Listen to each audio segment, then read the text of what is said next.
Hello. Good morning. Nobody's watching right now. It's okay. We're good. All right, we're going to roll in the news here, girl. Did you get the email with the spot? I did. I was actually looking for it yesterday to send to them. I didn't get it till after I got home, so I just did it when I got here this morning.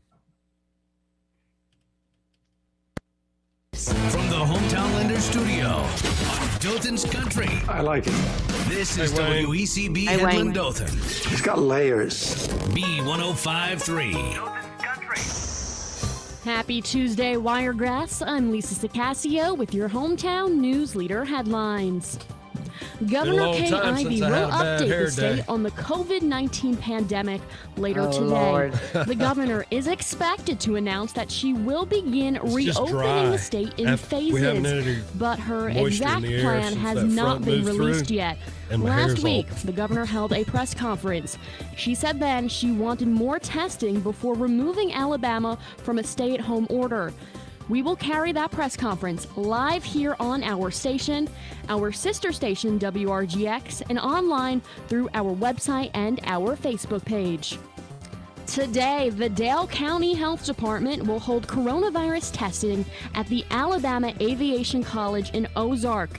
It will take place from 10 to 2 or while supplies last.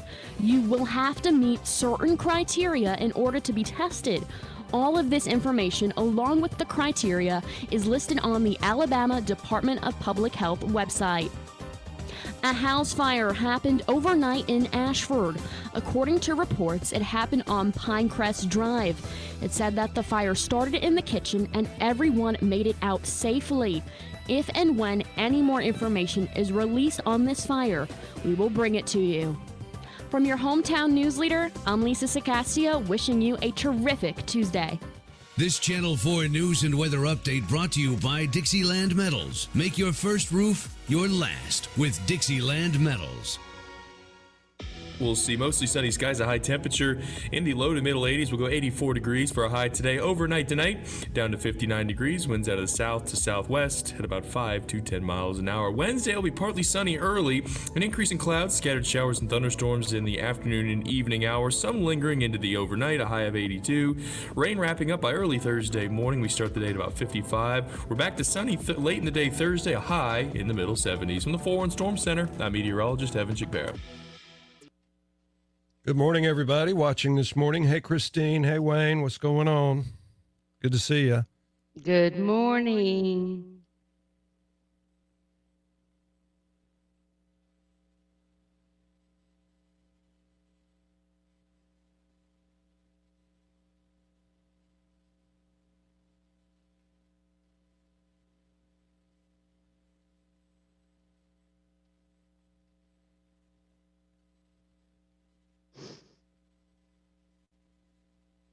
I think it's a cheese toast morning.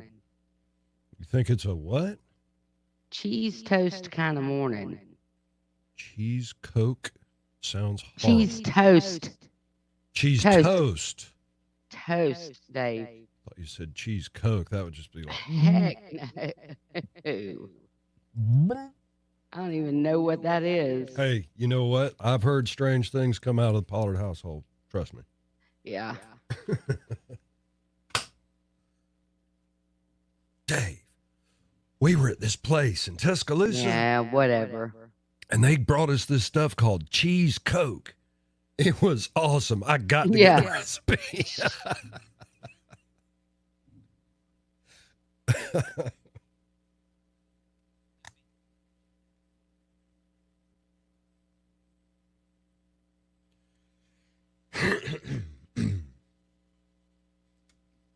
B1053, it's Pollard and Dave in the morning. Good morning to you. It is the second best day of the week. Tuesday today, 4 minutes after 6 o'clock. 55 now on your all-metal roofing and siding weather radar. This hour is a service of Mark Dunning Industries and practicing good social distancing.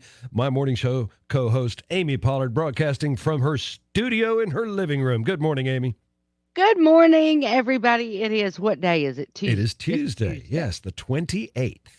Tuesday, the 28th. So it's fixing to be May already. That's It's right. like, I have to I have to like say these things out loud. I know it. It's Because crazy. you forget what day it is, I and all know. the days run together. So, good morning to everybody that is on our Facebook live stream already this morning. We hope you have a wonderful, wonderful day. Weather-wise, it's going to be gorgeous. Good day to get out and about, Dave. I got. Did you did you ride yes, your bike yesterday? I did not ride my bike yesterday. I've got to get something repaired on it. Unfortunately. Oh, that's right. I just forgot got you it had out of the mentioned shop that. and discovered something else needed doing, but that's okay. I put the 17-year-old to work yesterday. We're digging up stumps in the backyard, so And how did that go? it went pretty well. Sam's a good kid. Yeah, good I kid, works bribed hard. him. I bribed him. And what was the bribe? What was the payoff? Cash. What are you Oh, talking about? there you go. Cash is king when you're trying to Yeah. get the boy to do something, no doubt about Yeah, it. Hey, for Bragging sure. Rights Early Bird Trivia is coming up in just a few. It's Randy Travis first. That's funny. Yeah. $20 a stump. Yeah, that works. But y'all, hey, Crystal, good to see you. Good morning, Crystal. These are red buds that have been growing for the better part of 40 years. Yeah, So, like, the base of these red buds are literally a foot across. They're that's crazy. huge. He's got his work cut out for him. But it's good, honest labor. You know, he doesn't have to do it all at once. He can take his time, get it done. He'll get paid per stump. Paid per stump. Yep. That's funny. Yeah, well, you can't hold it till the end because he'll feel like there's no prize. And you can't pay him up front because you know what happens when you pay a contractor up front. So you just got to pay him per stump. What are you reading? An article about a NYC doctor. Who? Doctor in New York City. Ah, Manhattan, actually. I got you. Because I'm running my pie and you're just staring at me like, then I figured, nah, she's reading. I can see her lips moving.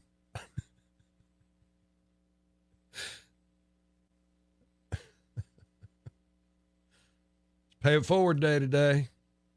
Y'all remember that? Pay it forward. Yeah. Okay. Pay It Forward Day. Is that one day a year, or is that a designated day? I don't know if it's Yeah. like National Pay It Forward Day, Right. but it is Pay It Forward Day. Good. Let's see here. It's Biological Clock Day, Clean Comedy Day, Great Poetry Reading Day. Ooh, that's a good It is one. Kiss Your Mate Day. Yep, Kiss Your Mate Day, Cubicle Day, Blueberry Pie Day, Superhero Day, and Pay It Forward Day. Superhero. If I could be a superhero, who would I be? That's the big question. Look at here. That's who you should be. Probably. Yeah, look at Dave. He's a super. Crystal. That's the $1 million question right now. I'm thinking no. Yeah, I'm thinking a soft phase one, perhaps. that's Like- what I think. Like limited access, masks at all times, you know, that kind of thing. Something almost like a token open kind of thing. I'm just gonna token open this just so I can say, that Well, I think the because important everybody I around think, us is like, open, and that's the issue. Yeah, I don't know. You know, I'm going to do my best to not get sick. Like I said, to be the last one. But I'm also going to be mindful of others. So I'm like my bike shop, where I've got my bike in the shop. Mm-hmm. As long as I maintain good social distancing, I'm happy to give him business. I could order the parts online and do it myself, but he's my guy. You know what I mean? Right. Well, yeah, I don't Yeah, see with her you. going out there and just being a wealth of information and More of a calm your nerves press conference. pretty much. And I think it's, hey, we're working our way towards opening, but today I'm only gonna allow this. This is the word I think you'll hear the most during the press conference today, and that is testing. Yeah, we just don't have enough testing. We don't have enough testing. I think that's going to be I think you'll hear that word more than any other during this whole press conference today. Testing. Yeah. All the states around us being open makes it difficult because it's just like I had the mayor on with me yesterday and Commissioner Culver, and they were talking about the fact that those governors have opened those states, and those people are going to come into our states and use our services. So we're almost at the mercy of the governors who have opened around us. We got to be ready for it, especially here in Dothan. Hey, Dave, do you have the stream open or the YouTube open? Have you closed all the tabs? I got nothing open except for show prep and the weather right now. Okay. Why am I Because laggy? yesterday, the echo, and it was really bad with the commissioner and the mayor.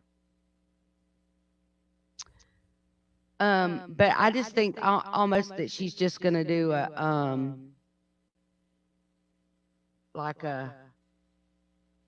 we're not quite ready. We're just going to open this and this. I just think it'll be a very small token open something so we can say we did something. Well, I know that I don't know how the car plants in the state are, if they're open or not. So I'm sure those will be top of the list. Maybe. Get those manufacturing folks back to work. Mm-hmm. You know what I mean? Retail's the big question. Retail is the big question because that's our economy anymore. I just don't see retail being one of those things that has to open back up right now. That's where most of the people, that's where most of the population is employed, Amy. That's where 90% of our population is employed in retail across this country. Yeah, but if you open retail, you might as well retail open it and all. service, which is kind of retail. 612 with Pollard and Dave in the morning. Travis Denning after a few. Still 55 on your All Metal Roofing and Siding weather radar. This hour, a service of Mark Dunning Industries. Amy, we've got Bragging Rights Early Bird Trivia coming up in just a few. Want to remind folks that if you would like to watch us stream, watch what it's like, I guess, between the songs, you can join us on Facebook. Just go to B1053. Once you get there, hey, share. We need a bunch of folks watching because coming up on Friday, we got your Friday free-for-all. We want more than 100 folks partying with Pollard and Dave Friday morning, 7:25-ish. Good morning, Amy. How are you there at your living room, girl? Wonderful. And we are actually having a conversation, which we do in between our air breaks on the radio. And we're talking about what we think Governor Kay Ivey will do today when she makes her or has her press conference. Some are saying that she's going to open some things back up. Some are saying that they think she's going to put it off 2 weeks. It's interesting to see what the difference of opinion is. And Angie just mentioned on here that Kay Ivey said either way, people are going to be mad with her. If she doesn't open things, people are going to be mad. If she opens up too much, people are going to be mad. So, well, this is the time that politicians shouldn't be worried about popularity. They should be worried about their citizenry. I don't think she's worried about that. I think she's being realistic and saying she's got a no-win situation here. Mm-hmm. So either way, she's got to figure out what's going to be best for the state of Alabama. Make that announcement, and if you get mad, you get mad. That's right. Well, she's our governor, so you got to do what she says, right? Did y'all see where some of the other states are quote, I don't want to say revolting, but they are actually going in and going, no, okay, you've had us shut down now for this long. We're opening back up. We're just going to open back up. And if you don't like it, you don't like it. But they're basically saying, how are you going to keep my small mom and pop business closed when you got the big box store down the road, the ones that really and truly they can actually afford to be closed down for a while. Mm-hmm. but you got mom and pops closed down. The population of the people are going to those big box stores, but you're keeping mom and pop shut down. Right. And they're like, no more. If the big box store can be open, then I'm opening. That's what's happening in a lot of states. There you go. So, it's going to be interesting to see how it all plays out for sure. It will be interesting. And of course, we'll probably be covering that press conference this afternoon on our family of radio stations. This one, however, is Pollard and Dave in the morning on B1053.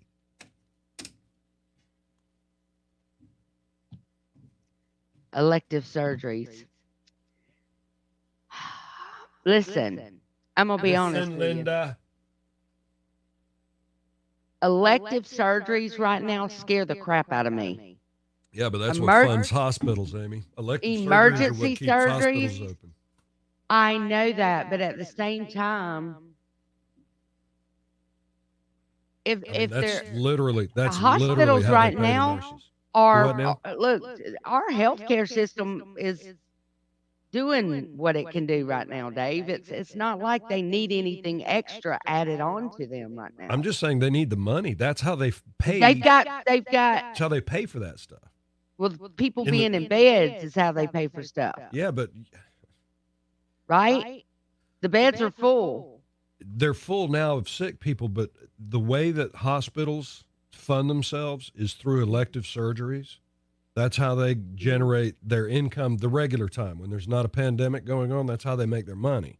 Okay. Now, Well- sick people are a part of that. And yes, that does generate funds, but their money, their meat and potatoes, they're keeping the lights on and paying the nurses and the janitors and everything. That's all elective surgeries.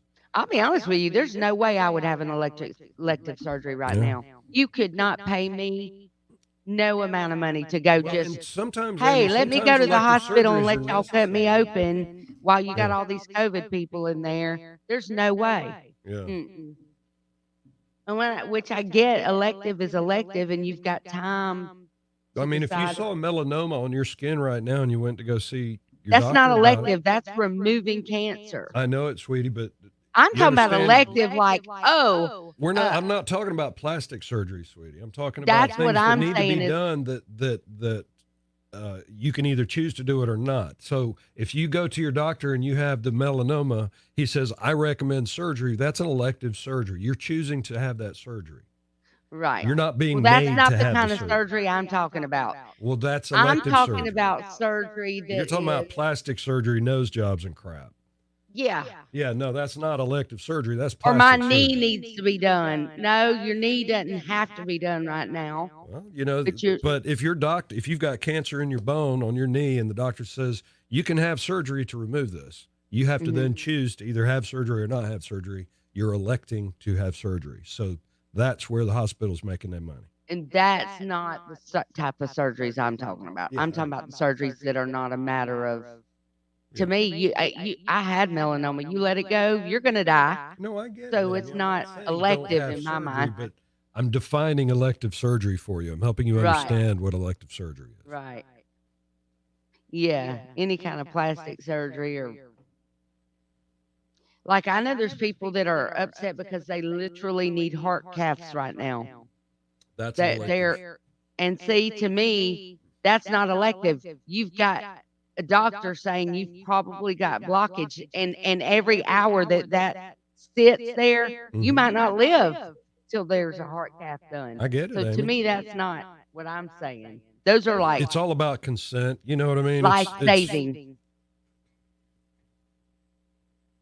it's still, you have to choose to have it done is the thing. Mhm.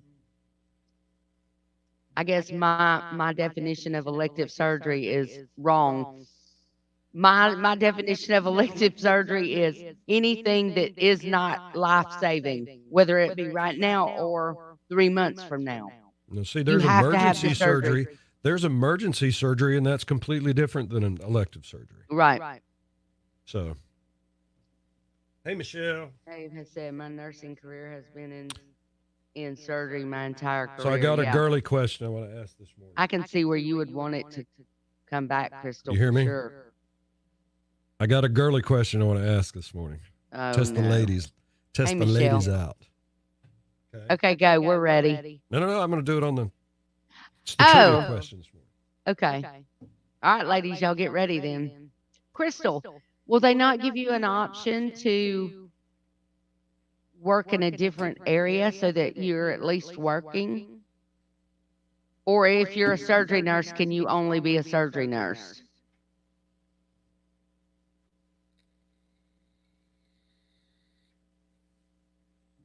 The only thing that's not elective is trauma or aneurysms or things like, yeah.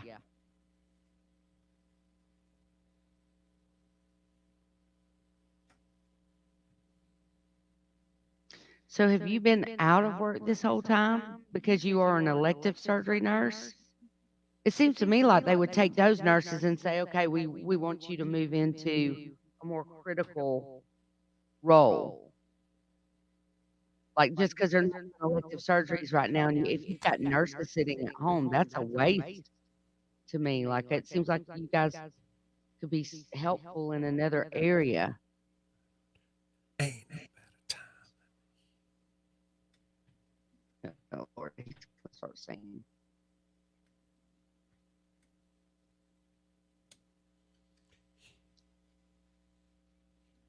Watch her say the hair B1053, it's salons Pollard and and stuff. Dave in the morning. Little Kenny Chesney right there, his new one here. And now we are streaming live this morning, ladies and gentlemen, on B1053 on our Facebook page and at Wiregrass Radio on YouTube. Make sure that you like and share our stream. Okay? Please, pretty please. This hour is brought to you by Mark Dunning Industries, and it is time to play bragging rights early bird trivia. That's up for grabs as you get to pat yourself on the back and tell everybody, I got it right this morning. All right, so I've got a question this morning for the I'm ladies. Are you ready for this? This one is for the We're ladies. I found this question actually yesterday. Women, on average, buy 360 of these over their lifetime. What is it? Women, on average, of these buy over their whole entire 360 lifetime. of these over their entire lifetime. 360. Okay. Do we start buying these at a teenage Probably time preteen, in our actually. life? Probably preteen. Like those Okay. in-between years. The tween is probably when the women start buying it. Okay. It's when they start caring about it. And it's probably, I'll put it to you this way, Amy. That's a big clue. By the end of your lifetime, you're buying it, but not so often because you've got yours. You know what I'm saying? This is the one, this is it. Does that make sense? In the early years, you're trying By to the find end of your yours. lifetime. Yeah. So this is probably something by the time you're older and more mature and you've got more life experience settled on. Yeah. So you wouldn't just be randomly just buying this just because you want to try another one. Right. Mm. There's some great guesses online, actually. So Yeah, if you think you know what it is, 699-1053, 699-1053, or you can answer on our stream. And You I sure don't can. get the gas, dadgummit. You think you know what it is? No, I'm not supposed to. Okay. I have a good guess. All right. I have a good guess. All right. Well, we'll let the folks answer first. 699-1053 That over would the be a lot course. of these. Yeah, I know it. Women, on average, buy 360 of these over the course of their lifetime. If you know what it is, give us a call. Comment on the Facebook. Comment on the YouTube. It's Pollard and Dave in the morning. Good guesses Bra. so far. Let's see here. No Kimberly's- bra, no purse. Kimberly is the closest so far. It's a consumable? Well, I mean, yeah, you use it and it wears out. So, yeah. These are all very good guesses. Mary's purse Got a is a question. very good guess. Got a Kimberly's question. perfume is a very good guess. AC Moat, a bra is an excellent guess, but the closest Got a so far is question. Kimberly. Okay. Does it wear out or run out? Both, actually.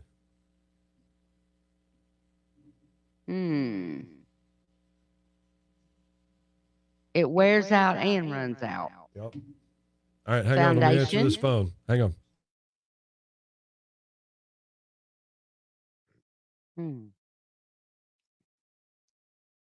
Come on, ladies. What could it be? I was thinking razor, and then I was like, no, there's too many of those.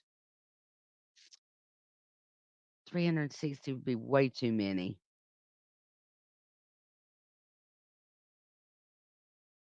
Mm, let's see. Can we tell if the winner? Let's see. Deodorant. That's probably a really good guess. Being settled on one. Michelle. Women women use about 360 of these during their lifetime. 360. Um, mascara. Do y'all just have one mascara that is it we need to know, is it any kind of a cosmetic?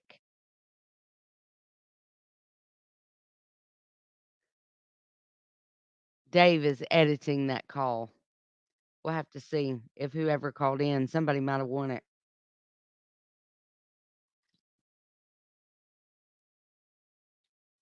For some reason, I'm not All thinking right, of a guys. I'm cosmetic. back. Let's see. Has anybody come close? No. No, no, no. They're all Everybody, no's. no. All right. Is it a cosmetic?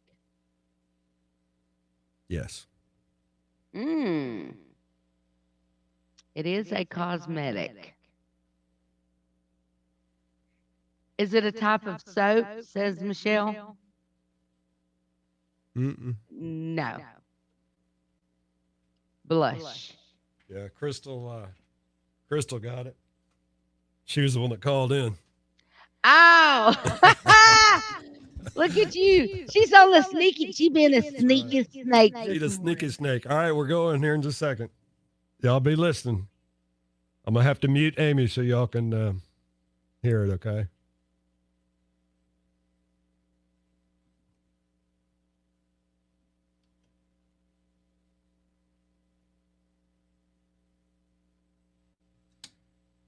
B1053, it's Pollard and Dave in the morning. Good morning to you. We're playing early bird trivia for bragging rights today, playing on the radio, of course, and on our stream, both on Facebook and on YouTube. The question this morning for bragging rights: women, on average, buy 360 of these over their lifetime. What is it? B1053, good morning. Come on, ladies. What could it Is be? it nail polish? It is nail polish. Who is this? This is Crystal, dear. Crystal, well done. It is nail polish indeed. Over the course of a woman's life, she will go through about 360 bottles of nail polish. Well done. You there, Crystal? I'm here. You're in shock. Because nail polish comes from my pack of 20. Oh, really? All right. Well, Crystal, don't use it all at once during this quarantination, okay? And tell everybody what station is giving you bragging rights for early bird trivia. B1053.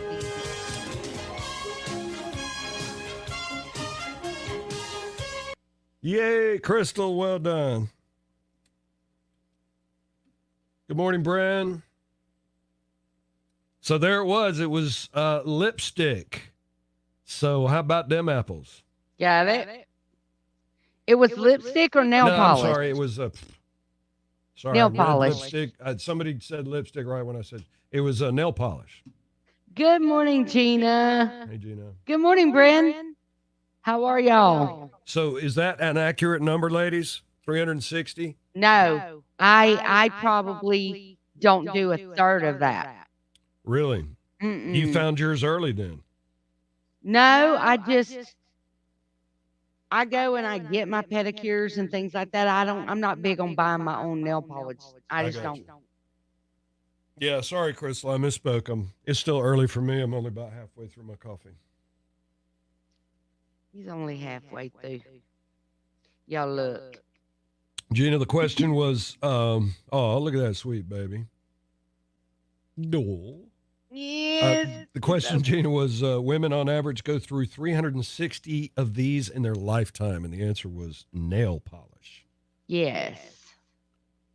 Somebody gave Leah a gag gift of nail polish. It was Roll Tide Crimson and some other color. She's been wearing the crimson. Ren.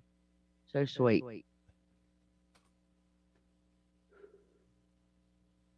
What do y'all think about those owlet socks The that what? you put on the baby? The owlet that monitors their heart rate and their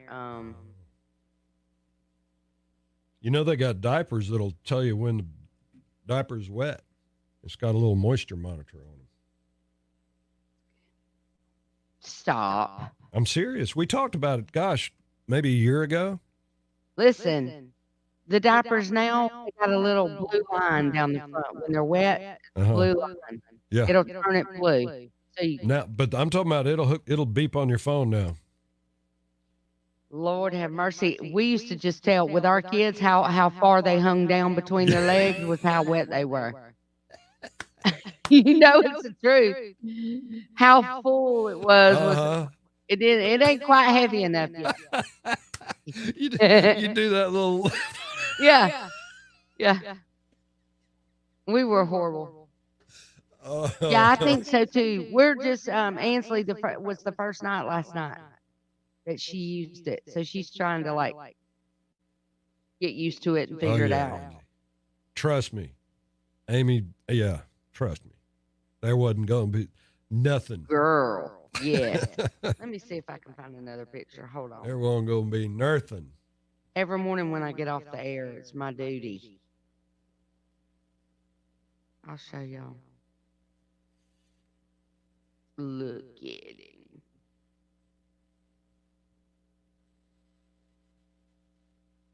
Dave, see that?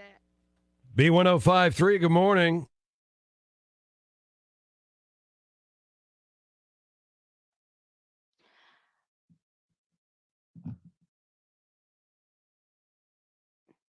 Wait a minute. Say that again. I'm listening to them on. Oh, I thought you guys were on the thing on the. Yeah, we're streaming. We're Facebook streaming. Live, man, they're killing me. What is it? She said that it said diapers will hold up to 25 pounds. I was just waiting for it to fill up. That's what I'm talking about. I said the same thing. It was how low the diaper was hanging was how long you had to change it. Exactly. Oh, that's Have a hilarious. great night. What's your name, girlfriend? Nope, she hung You up. lost her. She hung up. That was funny. I don't think she could hear me. I was talking to her, and I don't think she could hear me. I don't know. It was funny. I think it's, if I was to guess, I bet it was Gina. I'll bet it was Gina.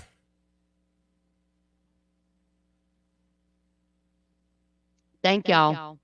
Mary, it's an issue we're working through. We'll have it fixed probably soon, maybe. It was Gina. She said, "Oh, sorry, I hung up." Yeah, we were doing a little photo shoot with him Oh, day before yesterday. Got to kind of have you work got it him an in. agent yet? Not yet. His Mimi's his agent, right? There you go. Yeah, so yesterday we had, like I said, we had the mayor on and Commissioner Culver. And I asked them when we were wrapping up the interview, I asked them, I said, what's the one thing for the two of you that during this whole shelter in place and all that is something that you really miss that you never thought that you would miss?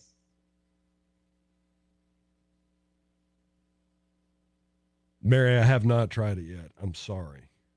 Please forgive me. I have it saved. I just haven't gotten that one ingredient that I needed yet. I keep forgetting to put it on the list. I will do it today when I get home.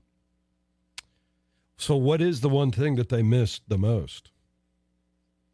They both said human interaction. Yeah. Whether it's, these their conferences kids and or- this stuff is all good, but it's still not the same. I'm ready for you to be right there. And I don't care what you say. I'm ready for you to be back up. Ricky there. said, we're going to have a hard time getting Amy back in the studio now that she knows we can do this show. But I need you back here. It's not the same. Yeah, it is different for sure. I'm noticing that my children are Not as nice as you thought? No, my children, it's weird. It- when you can't just show that love to them, like hug them and wrap them Here up, we go. even though they're grown, they miss that when they Rec don't league have that. ball, yeah. Gina, you probably do. B1053, it's Pollard and Dave in the morning. Good morning to you. 6:35, doing that safe social distancing by streaming. Amy is broadcasting from her living room out yonder, out that way. And I'm here in the studio in downtown, out west. That's right. I'm here in the studios in downtown Dothan. Make sure if you're watching the stream to share it as often as possible. This hour brought to you by Mark Dunning Industries. Amy, I want to remind everybody listening and watching that we're giving Mom a day out, a complete day at the spa. And bonus, she gets to bring her best friend.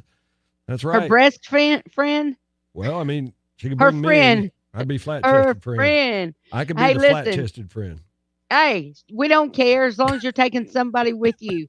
It's all brought to you by Glass Doctor, Dothan Blowpipe, and Massage Envy. And speaking of that, Dave, last night I decided, so I had laid out some chicken breast. Nice. For dinner, and I've done the grilling, the barbecue. Now, hang on a second. You know it's Tuesday, right? Right. We got a segment on Tuesday. Okay. Well, I'll probably talk about it again then in a little while. Okay. Well, tell us about these chicken breasts. So I've gotten tired of like throwing them in the oven with barbecue sauce on them. We do baked barbecue chicken all the time. We do smoked chicken. Sure. Another day last week I did cream of mushroom soup with the chicken and rice. You've told me about that one before, yeah. So yesterday I was like, okay, I'm over this. What can I do that's different? And I had these four big old honking chicken breasts, look like size of a semi truck. You know how they grow these chickens these days. So I took those chicken breasts and I put them down on the counter and I started like slicing them kind of like diagonally or like making them into chicken fingers. Gotcha. You're slicing them as long as you can to make as many of the same size as you could. Right. Gotcha. But I didn't want them to be like symmetrical or, so I didn't always cut them straight. I do them on a little bit of a diagonal and all that to make them look like chicken fingers. So I took that and then I listen, you can laugh if you want, but listen, these breasts were huge. I had to do something different. So you tried to make a chicken finger look like a chicken finger. Yeah. I know that you think that's crazy, but okay. These chicken breasts the reason why I say that, these chicken breasts were so big that if I just cut them all just long ways, I would have chicken breasts that were the size of this computer laptop strip. I got you. They'd have been long and stringy. Yeah. So then I took a big old pan of eggs and scrambled them. Had me a pan of milk. Then I had me a flour mixture with some Pollard's old-fashioned cornmeal. Of course. Of course. You just got to be some Pollard's up in there. And then I used my seasonal and a little dash of this out of the cabinet and that out of the cabinet and made me some seasonings. You know what? I've got them in there. I have some leftovers. I'm going to bring one over here in a minute and show y'all. So I dipped them in the milk. Then I dipped them in the egg. Then I rolled them around in the flour and set them on my tray. I had a tray over to the side, right? Right. Did them all that way. Then when I got them done, you know how the flour and the stuff starts like soaking into the chicken? You start seeing the chicken again? Yeah. So then I picked up the chicken again, dumped it down in the egg again, and then rolled it around in the kind of double batter. Yeah. Double batter. That's right. That's the way you're supposed to do it. Lord have mercy. It was like the Colonel was rolling over in his grave going, Andy Pollard's getting too close. It was fine. So if y'all are looking for something different to do, that's definitely I found when I bread my chicken, when I fry it, pan fried or whatever, I'll use just a little bit of cornmeal. And it just makes it a little crunchier, a little crispier when you bite into it. So that's a great plan. And I also we cut up and sliced up squash last night, and instead was this garden squash? One of Uh-huh. yours? Okay. Well, no, mine aren't. Mine are all blooming, but I don't have my first squash yet. Okay. But so what y'all can do with the squash, we figured out, is buy the Pollard's old fashioned hush puppy mix, not the cornmeal, but the hush The puppy hush mix. puppy mix. Bread your squash in That's the what you hush puppy said, mix yeah. and drop it in the fryer. Oh, doggy, let me tell y'all something. It's time for fine. dinner. We ain't got to breakfast yet, Amy. Hi, Josh. Yeah, Josh is Josh like, is where was like the me. food when I was up in there the other day? That's right. I'm with Josh. Where's mine now? No, I'm fixing to go get this. Let me tell you, Terry Gibbons tried her best to get me a piece of pound cake yesterday, but we just could never. Yes, she made the key lime. I know, and we just kept Hold on, missing and crisscrossing and stuff. I hate I missed that. But I love you, Terry, for trying. I wish, and I don't even think you're on this morning yet, but thank you so much. Let's see here. Doug, steroid chicken breast. I've seen them where it looks like they've been pumping iron for sure. For sure.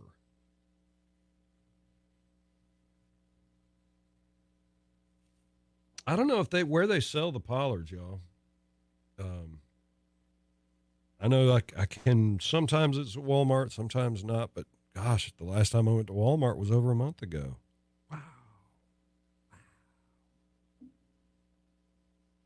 Wow.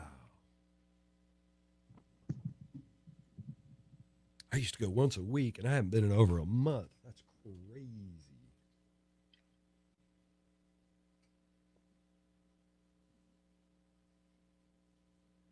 Hello? Hey. Okay. Y'all still on there? Pollard's is the best. Thank you, Kathy. Look at this.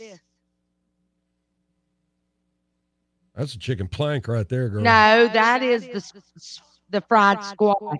Oh, okay. I got some of that out of the refrigerator. I'm a fan of using buttermilk, Shay. I'm with you. Fried You ate that squash whole thing in one bite, girl. Mm-hmm. You ate that whole thing in one bite. Girl, Crystal. You just saw what that fried squash looked like? Don't be talking with your mouth full, nasty. Off the chain. Hey, Doug. She's in here talking with a damn mouth full. What you need, bud? Yeah.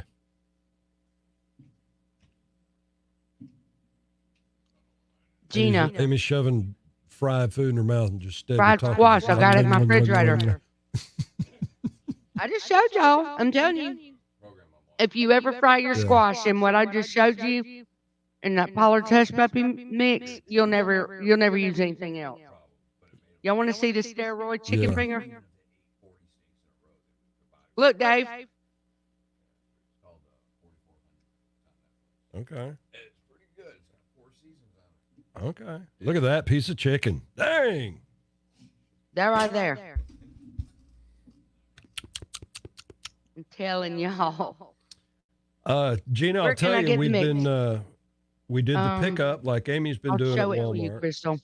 And then you can Leah's order been it. braving Publix because they've been maintaining good social distancing and good hygiene. Really and truly, y'all, the thing that I've been doing that is that's working for me right now because I've been at home 2 months. Yeah.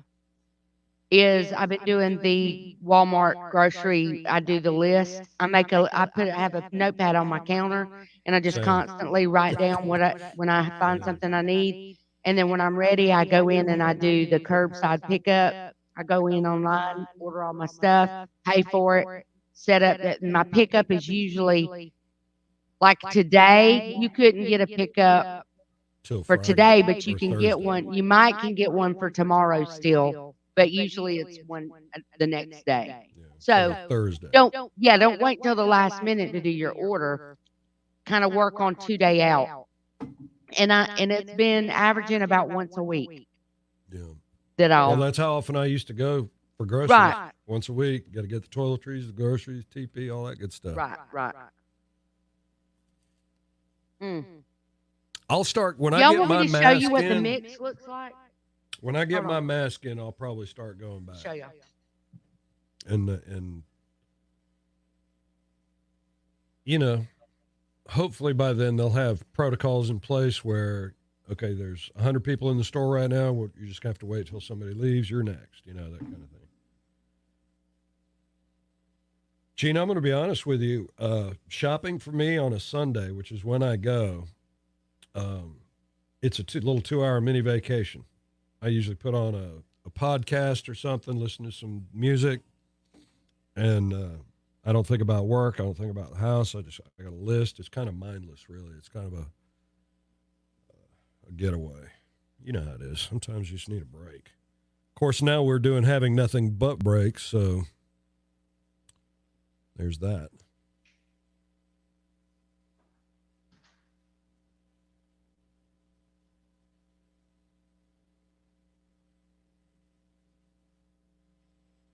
Y'all like this Gabby Barrett song as much as I do? I hope.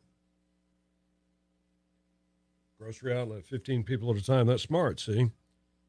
And see, if that's how we got to do it. We just got to change the way we do things.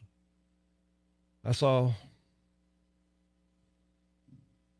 already a big part of ordering online as it was. I probably for the past 10 years have bought 90% of Christmas online.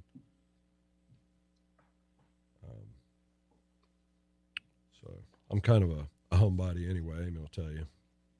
I like being at the house, being in the yard. And if I'm out, I'm probably riding my bike or not out. Y'all done got me started this morning. Did you eat just a mess of it just now? Look at you. That is fried squash in the Pollard Hush Puppy mix. It looks fine. Now, how thick did you slice that? Let's see the thickness. Edge on. Perfect. Like, what did we call it yesterday? 1/4 inch? Yeah. So all you're going to do is take your squash and you slice them long ways. You make You lay them on paper towels to dry them out a little bit quicker? No, you don't want them dried out. Okay. You want them to sweat because that's what's going to make the Hush Puppy mix stick to it. So when you slice them, set them out, like spread them out on a tray and let them start like releasing some of the moisture that's inside of them. Then you're going to take the Hush Puppy mix and put it in a bag. You don't need to season the Hush Puppy mix at all. It's the way it needs to be. This is the stuff I know Crystal was asking about it. Hey, look what time it is. Got it. This is the stuff you want right here. That is gold. All you do is add water.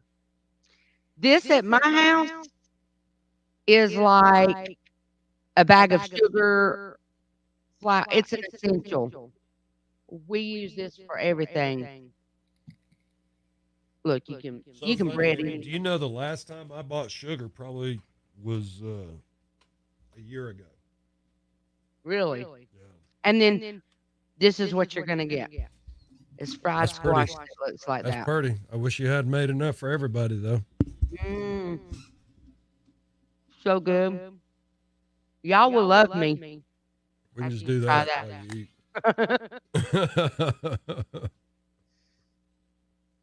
It's, can't be Southern and not have stuff like that.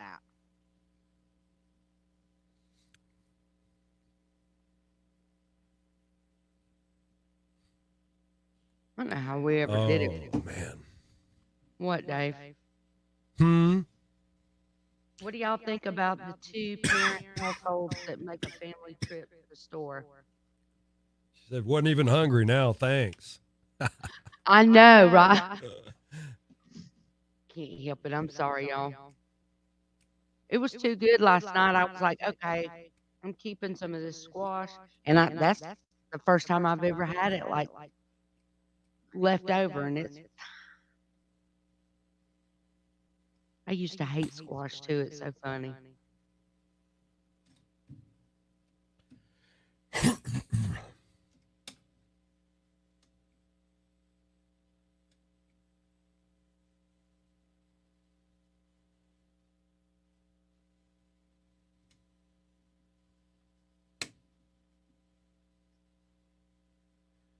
Brothers Osborne, it's Pollard and Dave in the morning, and it ain't my fault. I promise I didn't bring fried squash to the party and not enough for everybody. I Didn't did. bring enough for Guilty. everybody. 55 now on your all-metal roofing and siding weather radar. This hour, a service of Mark Dunning Industries, and Amy has just gone into hyper cooking mode. I think as soon as she gets off the air, she starts cooking. Well, it's not quite that bad, but at the Pollard house, you are not going hungry. That's Ain't no just doubt. And So you look, fried when we're some in chicken. quarantination, Uh-huh. we find more stuff to cook. Yeah.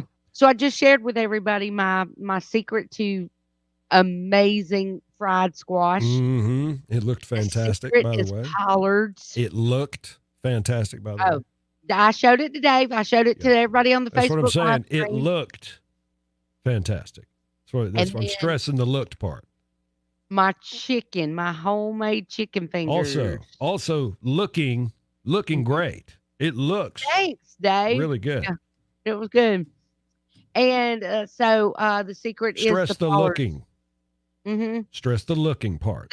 There were some folks asking me where to get the Pollards. Now listen, if your grocer does not have it, you can call them and ask them. If they do not have it, you can call Pollard's Mill in Hartford, and they will ship it straight to your front door. Really? Look, let me just go ahead and tell Have y'all. they got a website?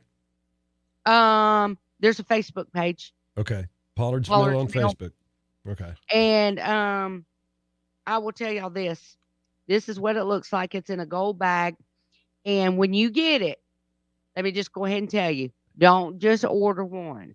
Go ahead and get your Because it ain't gonna do nothing but make you mad. Now go ahead and do more than that. Do they have like a sampler pack, like where you can get one of each of whatever they got? No, this is what you need. This is what I need. Well, this and the meal. That's what I'm like saying. If you're gonna make fried cornbread, you don't use this for fried cornbread. See, so it wasn't that dumb a question as you thought. Yeah, no, you order you some meal and order you some hush puppy mix. I got you. Because that meal, I used meal and flour on this chicken finger right here that y'all just saw. How come you ain't ate it yet? Because I don't want to look like a pig, and that's a big old chicken finger. But don't worry, it's gonna get consumed today. During quarantination, it's gonna get consumified.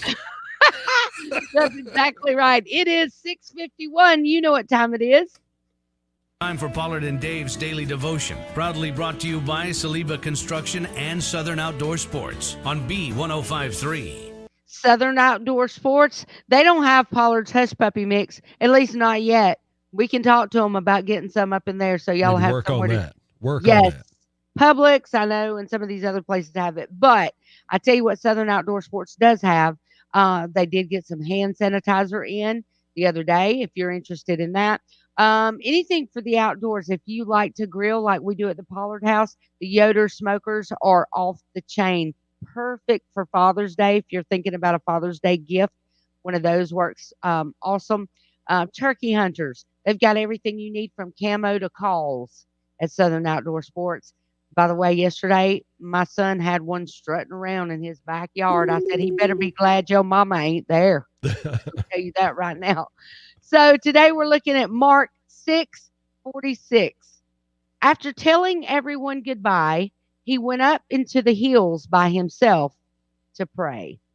Simple verse, but prior to this verse, Jesus had performed a miracle by feeding thousands with only a bit of food. His immediate reaction is to draw away to pray and rest. Praying has a way of filling you up with energy, restoring and recharging you.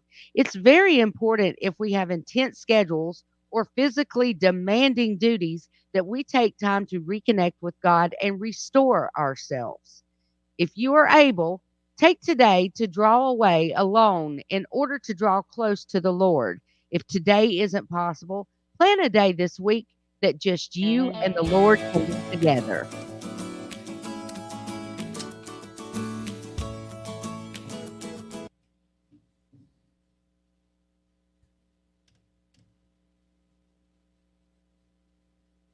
There we go.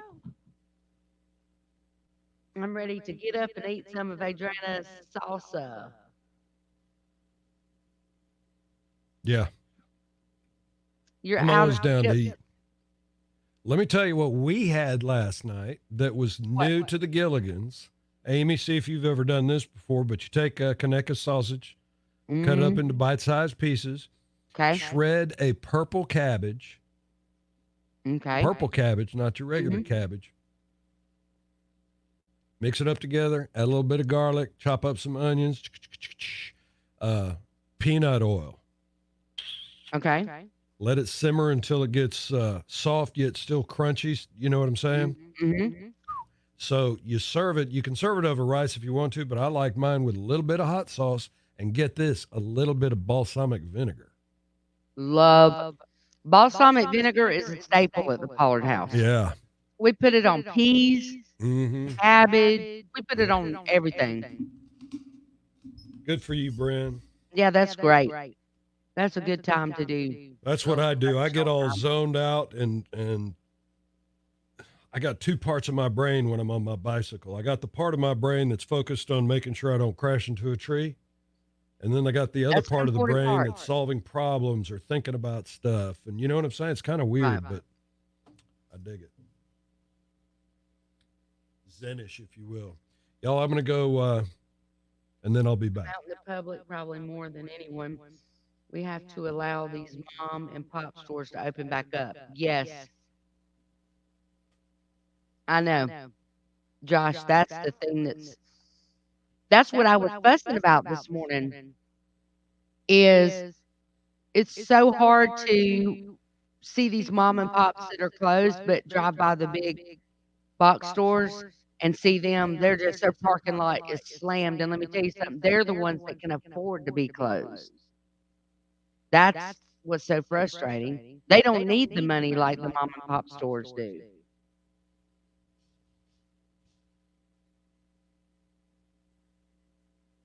That's right, Angie. Some Pollard's cornmeal. Y'all look. So y'all get your pen.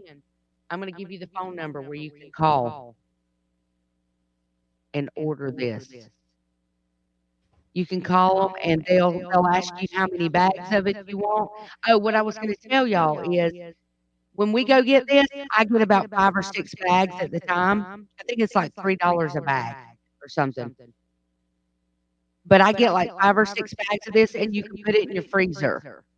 So even when I open this bag, like we've already cooked this 3 times in the last 7 days probably, because we eat hush puppies with peas, turnips, fish. Anytime we can cook corn hush puppies, we do it.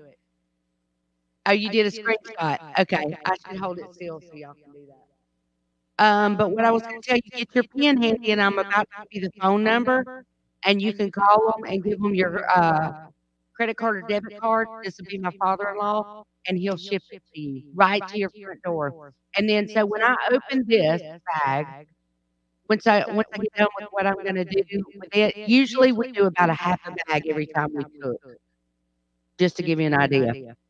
And you just pour it in a bowl. All you have to do is just add water. Mix it up, and you want the consistency to where if you turn your spoon to the side that it doesn't pour off. You need the consistency where it kind of, you don't want it thin like pancake batter. You want it where you can scoop a spoon of it and flop it into the grease, if that makes sense. That's how we make our hush puppies. But once I cut this bag open, then you can roll it down and put a shark clip on it or one of those potato chip clips or something and put it in your freezer. Roll it up, put it in a Ziploc bag, stick it in the freezer or whatever. And it's just like flour, so it'll stay good. So when I get mine, I get about 5 or 6 bags at a time, stick them in my freezer, and Lord have mercy, when we run out, I was out there looking just a minute ago to find this one, and I think it's like the last one we got out there, so we'll have to be getting some today. But they ship it all over the country. It's just phenomenal. And I'm not just saying that because it's my family, y'all. If that wasn't my family, that would be a staple in our diet because you can use it for breading on everything. Oh, phone number. Y'all want the phone number? Might help if I give that to you. Phone number is 334-588-3391. 334-588-3391. If somebody wants to type that into the comments so that everybody will have it, because I can't get in the comments. What do you need now? 334-588-3391 is the number that you can call and order the Hush Puppy Mix. And Hey, I love making cornbread. Y'all know it, but I use buttermilk in my cornbread. And Amy's like, use buttermilk if you want, but you don't have to. It's as simple as doing water on this. y'all want to hear the news? Say so now. Y'all want news? Here we go. Thank News. you, Gina. WECB Headland Dothan on Dothan's Country. B1053. Happy Tuesday, Wiregrass. I'm Lisa Sicasio with your hometown news leader headlines. Governor Kay Ivey will update the state on the COVID-19 pandemic later today. The governor is expected to announce that she will begin reopening the state in phases, but her exact plan has not been released yet. Last week, the governor held a press conference. She said then she wanted more testing before removing Alabama from a stay-at-home order. We will carry that press conference live here on our station, our sister station WRGX, and online through our website and our Facebook page. Today, the Dale County Health Department will hold coronavirus testing at the Alabama Aviation College in Ozark. It will take place from 10 to 2 or while supplies last. You will have to meet certain criteria in order to be tested. All of this information, along with the criteria, is listed on the Alabama Department of Public Health website. A house fire happened overnight in Ashford. According to reports, it happened on Pinecrest Drive. It said that the fire started in the kitchen and everyone made it out safely. If and when any more information is released on this fire, we will bring it to you. From your hometown Pollard news leader, I'm Lisa Sicasio, wishing you a terrific Tuesday. This Channel 4 news and weather update brought to you by Dixieland Metals. Make your first roof your last with Dixieland Metals. We'll see mostly sunny skies, a high temperature in the low to middle 80s. We'll go 84 degrees for a high today. Overnight tonight, down to 59 degrees. Winds out of the south to southwest at about 5 to 10 miles an hour. Wednesday will be partly sunny early. An increase in clouds, scattered showers and thunderstorms in the afternoon and evening hours. Some lingering into the overnight, a high of 82. Rain wrapping up by early Thursday morning. We start the day at about 55. We're back to sunny late in the day Thursday, a high in the middle 70s. From the 4-1 Storm Center, I'm meteorologist Evan Chickbarrow. There are leaders. So somebody was saying, before you fry up those chicken fingers that y'all heard me talking about a minute ago. Go ahead, Dave. Good morning, Jen.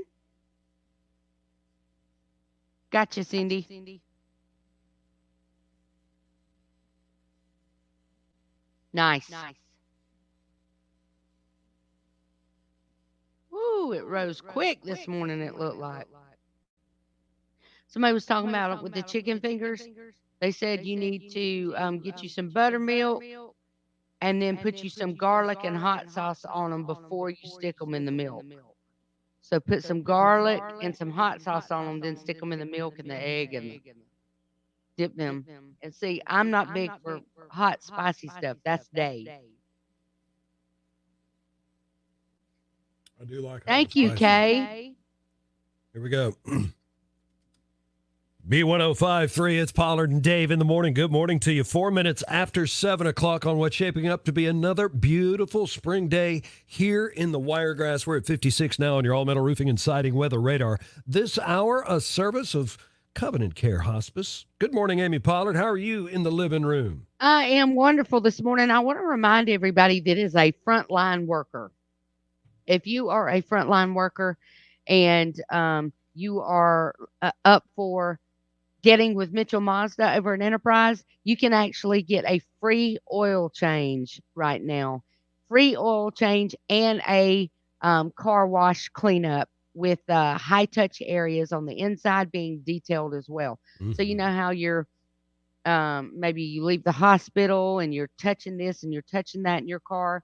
They'll go in, clean the high touch areas up, get the outside cleaned up for you, and give you a free oil change as well. It's just their way of saying thank you for what you're doing. Thank you for being on the front lines and how much they appreciate you. And that's going to be all the way through May the 4th. So that's at Mitchell Mazda on the Boulevard over in Enterprise. You can call them and schedule your appointment today. So tell them thank you for thinking about you, because not everybody's doing that. And I think that's just a stand up kind of gesture. Oh, it's And superb. speaking of which, there is a story here in the Wiregrass area that has really kind of touched my heart. For some reason, I don't know, maybe it's just that I'm just a very compassionate person when it comes to people who go over and above. And I know these frontline workers, they say it's just their job and they're just doing what they're supposed to do. But I have mad respect for these people, Dave, because they're going to work every single day, not knowing if they can actually contract, what the patients that they're caring for have. And I don't know if the Holy Spirit has just led me to talk about this particular case, but there's a nurse that is here in the Wiregrass area that actually fell ill last week after caring for some COVID-19 patients at the hospital. And she started 2 days later, started experiencing symptoms, and she's not doing really well. And she's been checked into the hospital. She was there for a day or two. It was so isolating. And so she got really scared because of what she was going through and had anxiety. And when you deal with these patients and you see, not only do you have firsthand knowledge of what happens, you understand how severe the things are that you're experiencing. So there's no covering up or pretending with the nurse, because she cares for people already that have it.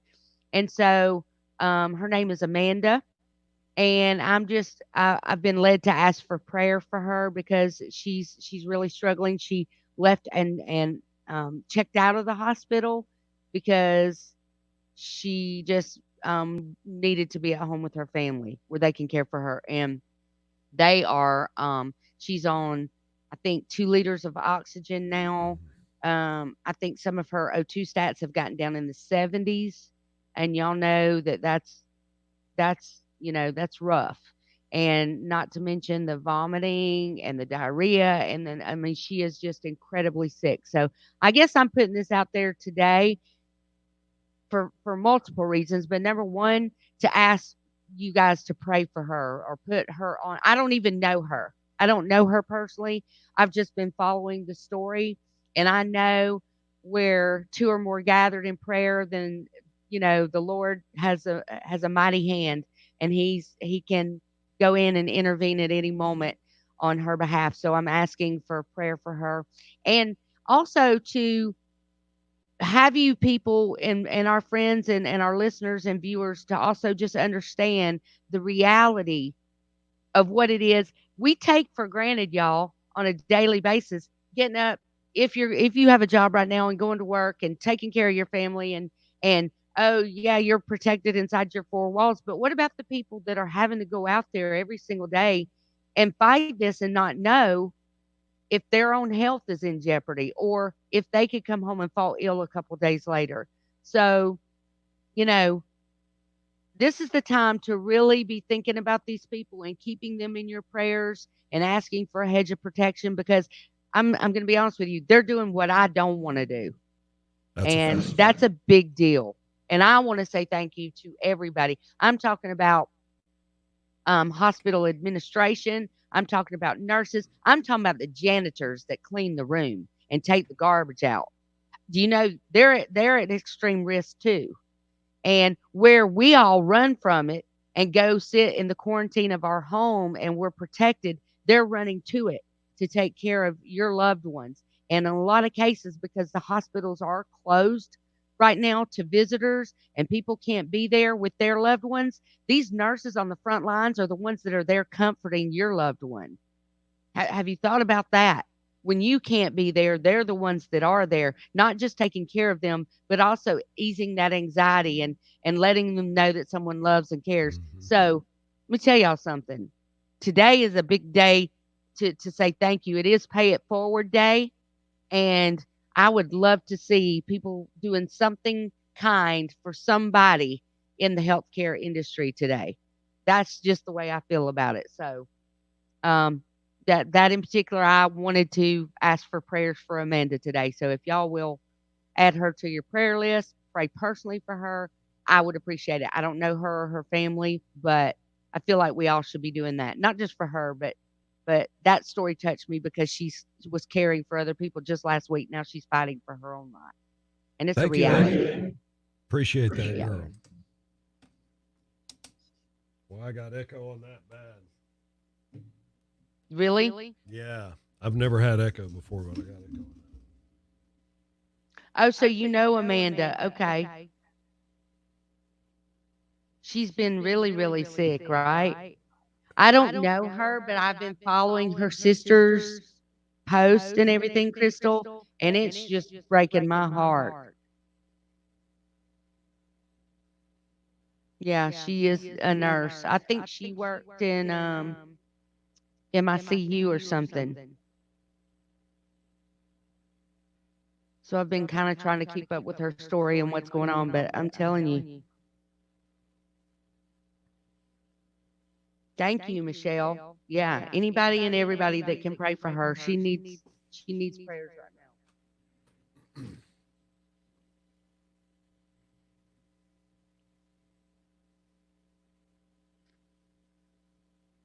I think there's still a lot of people that don't understand the severity of COVID-19. I honestly believe, and I know that some of my family, I'm even talking about them, because we have not been directly affected. Like it's not been inside any of our households. So they don't understand how serious it is. You hear about it and you know that people are dying from it. But until you actually have somebody that think about the ones that are caring for her at home. You know, you're either going to care for your loved one or you're going to leave them there to fend for themselves, and who's going to do that? So there's a risk there too, and you've got to think about how this affects people more than just, hey, yeah, you're reading about it online and stuff like that. It's when it's personally affecting you, it's a whole different ball game. I knew she was a supervisor. I was trying to keep from saying too much. But I know her sister has put everything out there. So I know it's in the public, but I just was trying not to say a whole lot about that. But yeah, she's a supervisor. So, I mean, she's a very responsible person, responsible for a lot of different things at the hospital.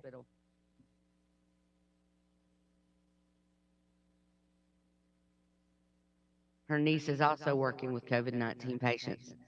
That's incredible.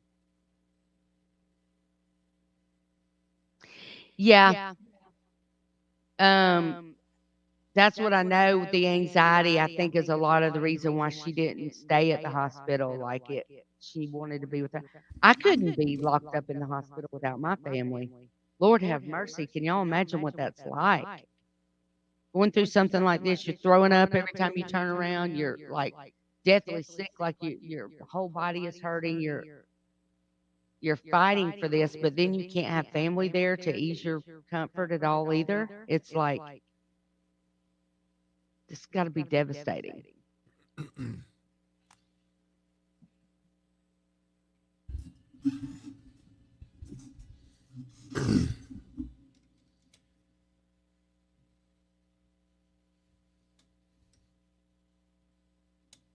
Sorry, guys. I just wanted to share. B1053, it's how your love makes me feel, y'all.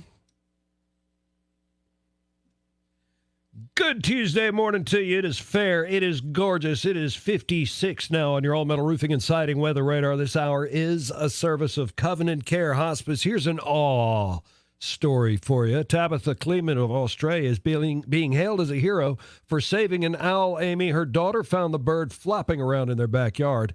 It was choking. So Tabitha used barbecue tongs to remove a poisonous toad from its throat. Then she gave the owl mouth-to-mouth resuscitation before bringing it back to life. They took the bird to an animal sanctuary, then cared for it and released it back to the wild. There's a That's good, beautiful. feeling good story for you right there. I don't know about y'all, but have y'all ever seen an owl live? Yeah. Like in the wilderness or like out? They look like they have murderous intent. They do. So I'm wondering what kind of chick had enough gumption to walk up and say, I think I'm going to give this thing mouth to mouth. I don't know. Because they look like they will kill you. Now, wait a second. This was after it had swallowed a poisonous toad. Remember, we're talking about Australia there where everything wants to kill you. But and that's another story within itself. A poisonous toad, and then you're going to give mouth to mouth to that right. owl? That's right. Like, what makes you think that thing ain't poisonous for you? I don't know. I can't goodness. say that I would do that. Hey, mad props. Mad props to anybody that's got the nerve to do that. But I'm going to tell y'all this. My husband, when it comes to any kind of bird, I'm talking about other than maybe a parakeet. Right. If it comes to any kind of bird, like owls, don't they have like talons? Talons, yeah, huge, big talons. And eagles and big birds, buzzards and things like that. Yeah. My husband would probably pick up a viper before he would want to be anywhere near an angry bird. Oh, heck no. He flips out over birds. Like right. If you were to corner a red-tailed hawk that big right there, them things will hurt you would come out on the losing end of that. Right. So, hey, if she had the nerve to do that, more power to her is all I can say. Maybe it was just meant to be. Who knows? Yeah. So, I was just reading about this and I didn't know, I guess maybe I haven't really seen this myself, but not saying that you should go out and maybe buy a side of beef or anything like that. But a spokesman for Tyson, which I guess they do a lot of the like chicken and stuff like Meat that. processing, Is saying that the food supply chain is breaking. Really? So what are they saying? We used to get a lot of our pork from China. Smithfield Farms or whatever. That's Chinese pork. Right. And so really? Yeah. I got Smithfield in my refrigerator right now. Are you for real? I'm gonna have to quit buying them. I'm gonna quit buying them. It's an American company. It's just okay. Yeah. Okay. But that's where the pork comes from. So I wonder where they're saying that the food supply chain is actually breaking at. Is it because we're having trouble getting stuff distributed? I would imagine that truck drivers are just as scared as anybody else. So I would imagine there's a strain on the trucking industry. Or is it that we're not manufacturing enough right now? There's a little bit of that as well because we do depend on a lot of imports. But I think our farmers are doing a great job, and there's plenty of heat in this country. Think so. Yeah. But it's perhaps it's somewhere in the supply chain. I know that I've been hearing reports of warehouse workers going on strike right now because, if they're going to be considered frontline and essential, they want to be paid like they're frontline and essential. And there's been, reports of that happening. So, well, I mean, I'm going to be honest with you. If the people you're talking about the people working in the factory. No, I'm talking about warehouse distribution centers. And you know what I'm saying? I mean, if that's the case, almost everybody's going to be considered frontline. I mean, then your mail carriers are frontline. Absolutely. Then your grocery store workers are frontline. Then your daycare workers are frontline. If you want to go back to work, I'd consider that they're essential. Well, that's what I'm saying, but I'm saying that's not what they're talking about. I think what they're talking about, look, here's the truth of the matter. Every working individual plays a part in our economy. Everybody plays a part. So everybody is essential. If you want to know the truth, I mean, if you have a if you're a tax-paying American employee, then you are essential. We're all essential. I think the essential that I'm getting when The I number say you have essential, dialed has these are the people that like are your frontline workers at your hospitals and No, I things get like what you're that. saying. You know what I mean? Yeah, I know what you're saying. I get it. I think everybody going on strike because they're saying that they're I'm saying it's essential. happening though. That's not It's good. happening. I'm just Yeah. telling you what's going on. Hey, Yeah. we got one of our friends who is essential. If you want to get into a home of your own, absolutely essential. I'm talking about King Dog Daddy Rate Shaker, the guy that when he puts his foot on the ground in the morning, you can feel it in your own room at home. It's Tim Watson, Hometown Lenders. Good morning, Tim. That's probably the best intro that you've ever done in the last probably how much has it been here? 10 years? Yeah. Well, it feels like it, doesn't it? It feels like 10 years. Did you stay up last night and write that? No, man, that just came off the top of my head. Yeah, don't give him too much credit, Tim. Yeah, well, you know. How are you, Tim? I'm wonderful. How are you? Wonderful. Had a closing yesterday, and things are just moving. And this is probably going to be one of the biggest months ever. We say this every month, but it's true. Right now, people are buying homes and getting their homes refinanced because there has never been a more opportune time to do it. Yeah, it's coming in every day. And we do say that it's going to be the biggest month ever, but come March was a huge month. April was bigger, and I did the numbers already for the loans that we've got scheduled for May. Already bigger. Yeah. And I think it's mainly because, Tim, it's just an opportune time. And when we say that, the interest rates are great. Are the restrictions any tighter for buying a home? No, they're not. We're still doing scores down to 600. We've still got rates in the low threes. So, we're approving them and closing them every day. Yeah, and when we say we're approving them and closing them, Tim, if there's realtors out there listening right now, believe it or not, there's still realtors out there that are not dealing with hometown lenders. And I think it's a lot to do with the fact that they just don't know how fast hometown lenders can close loans. Or they got a lot of money in the bank and they don't care when their next check comes. Well, that's not the people I know. The loan that we closed yesterday was an 11-day loan. And then you had one the other day that was what? 8 days? 7? 6 days. 6 days. 6 days from the date of application to clear to close. Okay, so if let's talk specifically to realtors out there listening this morning. Why do they need to come deal with hometown lenders, Tim? Well, we give daily updates to our realtors. We every time something happens on the loan, they get notified. Appraisal ordered, the realtor's notified. Title ordered, the realtor's notified. We keep them updated, and when they sign a contract and we get it, they know within probably less than 2 weeks they're going to get a check.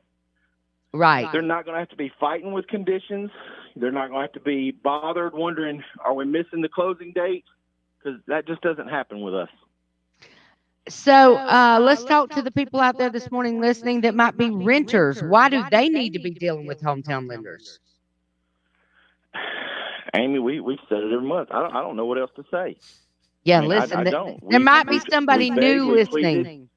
Can y'all see him shaking his head? When you file your taxes, you don't get to claim any interest on any home that you're paying for. The one you're renting from does, though. They get to claim all that money you've paid them. So it's just you're not investing in anything that's yours. And do y'all hear? Own something. It's time for you to own the biggest purchase you'll ever make. Do y'all hear any? I don't know if it's exasperation or it's just like coming from Tim, because truly the reason he's that way about this is because sometimes it is so frustrating. I heard somebody the other night I was talking. Well, I heard one of my children talking to somebody on FaceTime. And I heard this kid say. And if y'all didn't know, that's how the Pollards communicate. Yes, we do. FaceTime is everything. So they were talking to one of their friends, and one of their friends said, "So, dude, I just got this apartment. You got to come check it out." And I heard him say, "How much is your rent?" "It's $800 a month." I said, "Hold up! What did you just say?" I'm from across the room. I said, "You're paying $800 a month for rent." I said, "Do you realize you can own your own home? Why would you want to pay $800 a month in rent? You're Off the top of throwing my your head, money that's about away." $150,000 loan. Exactly. Dang. And do you know what kind of house you can get for that? It blows my mind. But there's still people doing it every day, Tim. It's not, and we don't seem to be getting through to those like your son's friend of why do you want to rent? I don't understand. They figure it's easier, or I don't have to go through a big hassle. You still have to go through the approval process. They still have to get your application. They still have to call your previous places you live. They have to call your job. Check your credit. Everything we do. That's right. So don't get stuck in the renting rut. Don't get stuck in the renting rut. That's going to be our new thing. Let me take my glasses off so our friends online can see me roll my eyes. Yeah. Don't get stuck in the renting rut. Printer today. Yeah, there you go. So if there's somebody listening and they're like, okay, I don't want to get stuck in the renting rut, what do they need to do? They need to get on mortgagemantim.com, click the Apply Now button, or go to the Our Team tab, which will list every one of our rate shakers. Pick your favorite rate shaker, click on their picture. It'll take you to their application, fill it out, and we'll take it from there. It is so simple, y'all. Go to mortgagemantim.com. That's mortgagemantim.com. Hometown Lenders, your equal housing lender, MLS 65084. Thank you, Tim Watson. Thank y'all.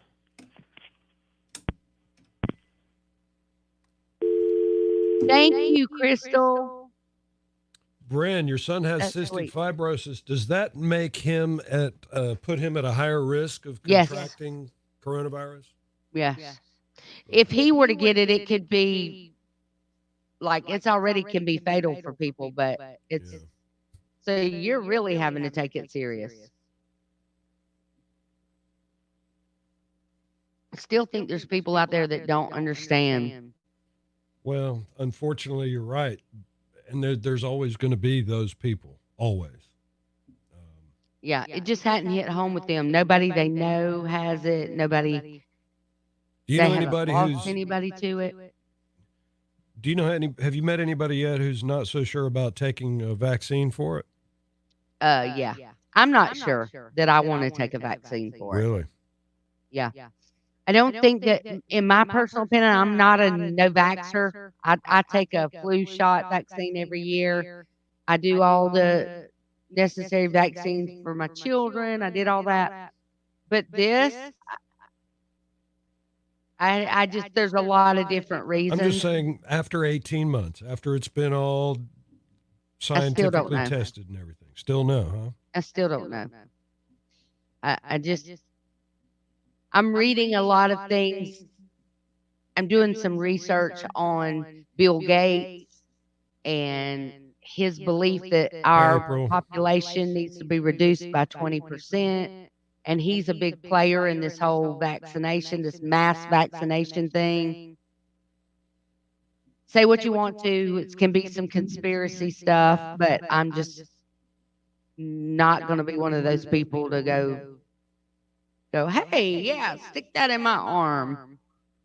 I'm still not sure that injecting people with the plasma, like trying to give them the antibodies, is the right thing either. I think that ultimately that works with a lot of other viruses, but if you're injecting somebody with the plasma that has never had any of the COVID-19 symptoms, they've never been exposed, I just don't know how I feel about that still. I think this is all so new. Now, listen to me. If I was on my deathbed and I needed,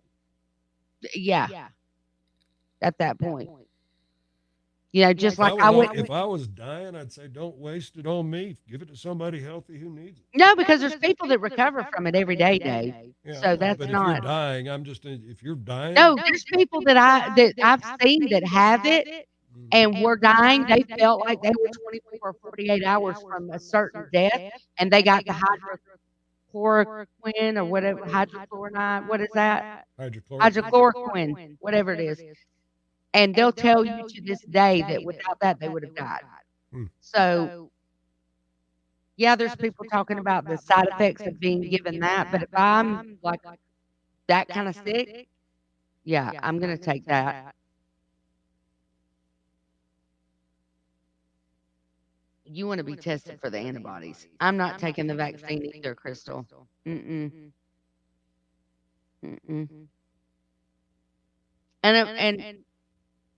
what is your reason, Crystal? I'm just curious to see what your reason is. Dave, do you want to take it? Yeah. The vaccine, like right now? Well, when it's ready. I don't want to take it right now because it's not ready, but when it's ready. Yeah, I do. Do you take the flu? Every year. I do too. I haven't had a flu, and I couldn't tell you how many years. Yeah. Knock on wood.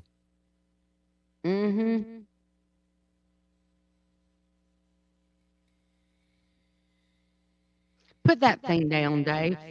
Yes, ma'am. All right, what we got? So Tom Hanks is offering up his post-COVID blood for use in treating patients. He calls it Hanksine. Instead of a vaccine, it's a Hanksine. That's right.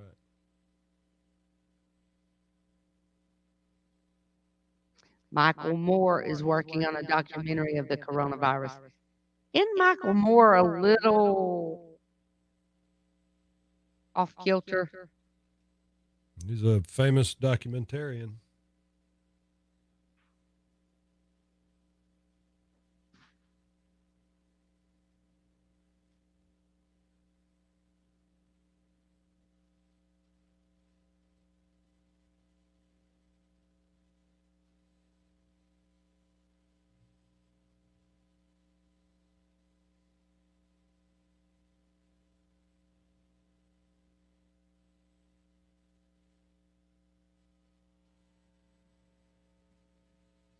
Y'all, I've been listening to more music now than I have in years.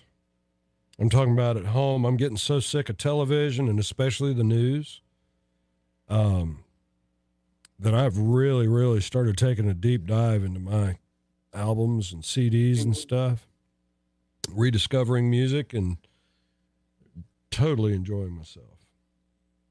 That's good. Yeah. Here recently, I've been listening to some Rolling Stones that not a whole lot of people listened to. It was during they weren't number one in the year, every time they put something out time. And how long do we have? It's really good stuff. Really, really good stuff. How long do we have, Dave? 2 minutes. Okay. Need to go tinkle or something? No, I'm talking about going in on air. I got a question.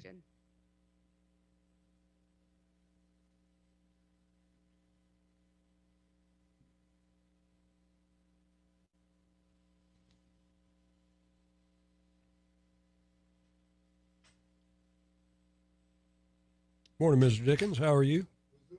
Good to see you. Oh, it's over here. I'm sorry. I've got a new backpack. Thank you, sir. You doing well, though? Yes, sir. What's been going on? So the governor's going to owe up some stuff today. We're going to find out. We'll find out today. I see that little $1,200, man. I mean, really, it's risky going back in it. I mean, it's going to bring a lot of issues, a lot of problems, more cases. But then I guess people, they putting pressure on these governors. You got to open up because, hey, look. People are going broke, man. Yeah. People are going broke. Yeah. See, so,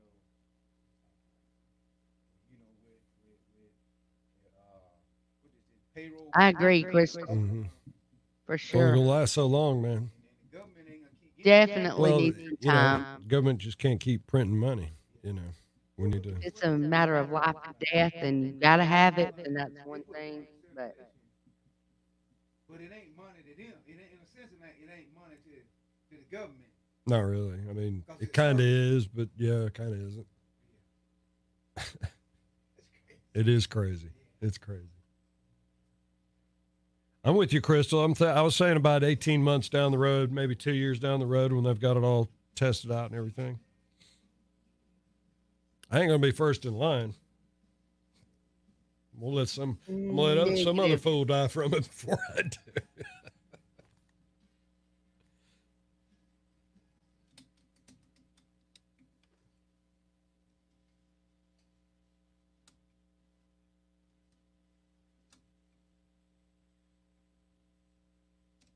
Tim McGraw sitting on top of the world with Pollard and Dave in the morning, 7:35, 56 now on your all-metal roofing and siding weather radar this hour, a service of Covenant Care Hospice.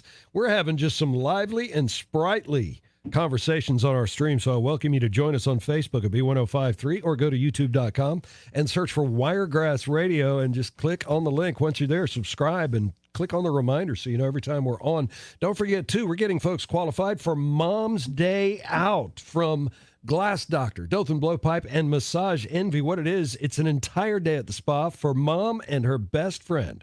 We'll throw in some flowers and dinner for two. Mom's Day Out. Y'all got to get qualified. Keep it here. Your chance to get qualified could happen at any time. That's right. Okay, Dave. So I was just reading an article about the most difficult things to teach your children. Okay.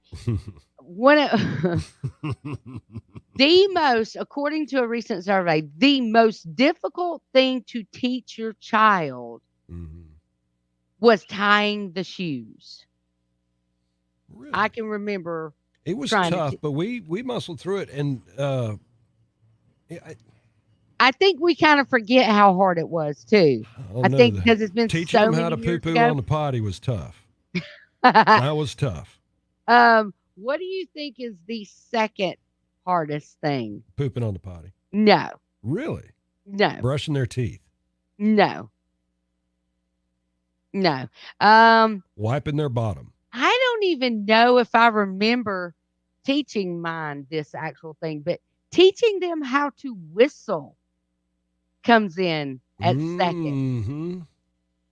You know, I mean, I don't even know if I taught my kids how to whistle. That's just one of those things where they just do it till they figure it out. You know, because I remember learning how to whistle and watching and finally it just happened. It was like, oh, there it is. Better not forget that.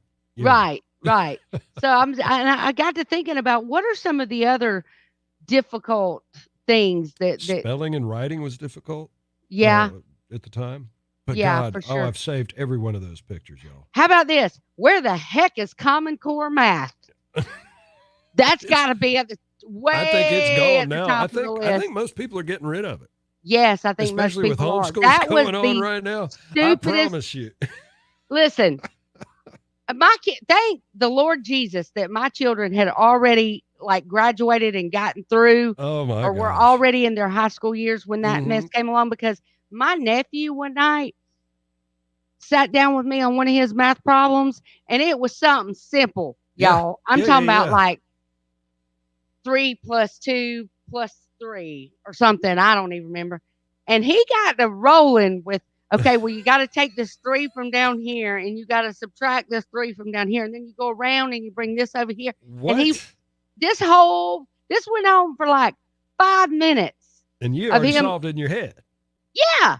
And I'm sitting here thinking, okay, well, that's the long way of doing this. There's no let me show you the easier way to do this. Yep. We can't do it that way. I know it. I showed and Sam I'm the easy way, and the same thing happened. The teacher got on to him when he did it. Yeah. And but he got the answer right. What the heck? I don't think I could have survived Common Core math with my children. There is no way.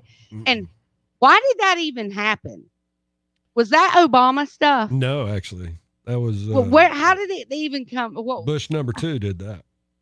Well, that was the stupidest thing he ever did. Is all I can say. If that's where it came from, I don't care who it was that did it. That was ignorant, and that's why it's not stayed, because everybody figured out, let's do this let's find this the easier way. I would love to see, just out of curiosity, the average composite score of children tested that actually went through the 5, how many years was it? 6, 8 years of it, however long it was. The testing of the kids mathematically prior to that, based on the testing of the children that went through that, to see what composite scores. Did it make them smarter? Yeah, I don't know. You know what I mean? Yeah, I guess. I don't know if I want to spend tax dollars figuring it out. Let's just No, go back I'm to the way just it saying was. You know what I mean? curious minds want to know. I just No, I want to get it. know stuff like that. Just You because. are definitely a curious mind. Well, you're curious anyway. Of course. Definitely course. Yeah, Common Core was goofy, man. And to answer your question, which I didn't want to do on the radio, was they were teaching to the lowest common denominator. I don't know what it was. That was the whole No Child Left Behind thing. I got to make a call real quick, so hold on. All right, I'm going to mute you. You already did it.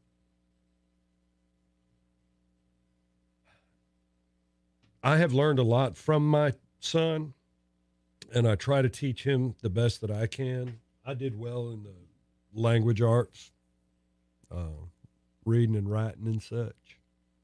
Math, it's one of those, once you get it things.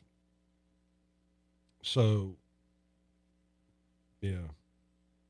But trying that Common Core stuff was just, they never explained to me why it was necessary to teach this way, and that was half of the struggle. Why are we changing this tried and true method? Why? And I never got a reasonable explanation as to why. And that was the real thing that got me about the whole Common Core thing.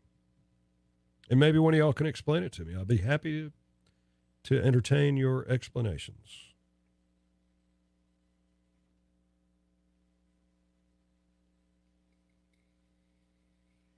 April, good morning. I waved at you, but I think I had the headphones on. So being a lefty makes it tough. My wife is left-handed, and my son is right-handed. And trying to remember.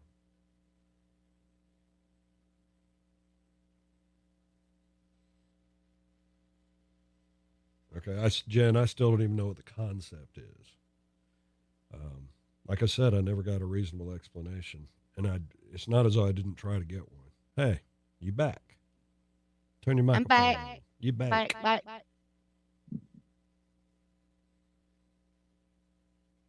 However, they shouldn't have blanking required it. It was a good method for those not getting tried and true method. Yeah, it's backwards. It's backwards for sure. Backwards. You're backwards. Yeah, it flipped me out when I looked at it. I was like, this is like intimidating. I can't. I'm all for trying to get it done the fastest way, as long as we come up with the same answer. No, come up with the right answer.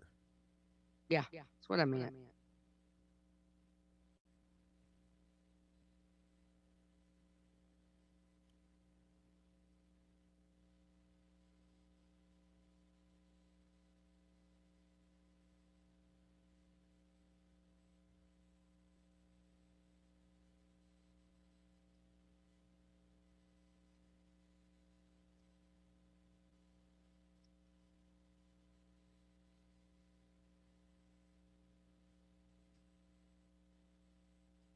What you doing, Dave? You done got quiet. Listening. I'm editing the logs, and I'm listening to this song on my headset. Gotcha. I like this song. I always have. Pure pop.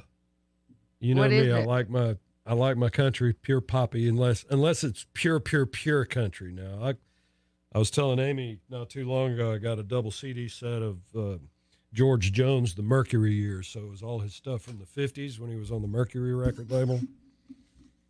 That's pretty fine. But I love pop music. And this Old Dominion Make It Sweet is about as pop as it gets. And I like it. I like a good old finger snapper. I'm a big fan of the top 40 back in the day.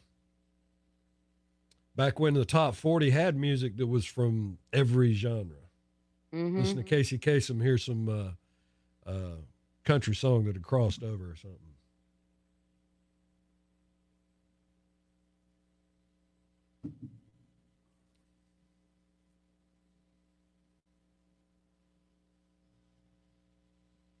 Life is short, make it sweet. Have y'all got yourself shopping online a lot? Yep. Since you've been doing it? Lord have mercy, I know I have. You know, y'all gave me a gift card, Amazon gift card for my birthday, and I spent that just last week. I got my new backpack. I got Leah a DVD that she really wanted, and I got myself. I told you I've been diving into music, but I got myself the best of Dusty Springfield on CD, and I've been listening to that. Listen, did y'all know Elon Musk was coming up with a... You didn't hear a word I said. Yeah, you got your backpack from Amazon, and you replaced You that. missed the whole rest of it. And you got Leah something. Yeah, See, you tuned out. You I started tuning out. I did hear you say you got Leah something. You started tuning out. So tell us your fascinating story, since mine was clearly putting you to sleep. Elon Musk is doing this SpaceX thing where he's launching over 40,000 satellites in an effort to blanket the globe with internet coverage. Yep. Are you kidding me? That's crazy. That's the biggest deficit for any human on the planet is internet access. Far surpassing any existing satellite service. In the near term, however, Musk has said his goal for Starlink is to get to communities that have had almost no internet options until now. For these communities, Musk says the private beta testing phase should begin in a few months, with public beta in 6 months. Musk's secret weapon is quantity. By putting tens of thousands of satellites in orbit and connecting them in a network with one another, he says he can ensure smart global coverage in a way no one ever has.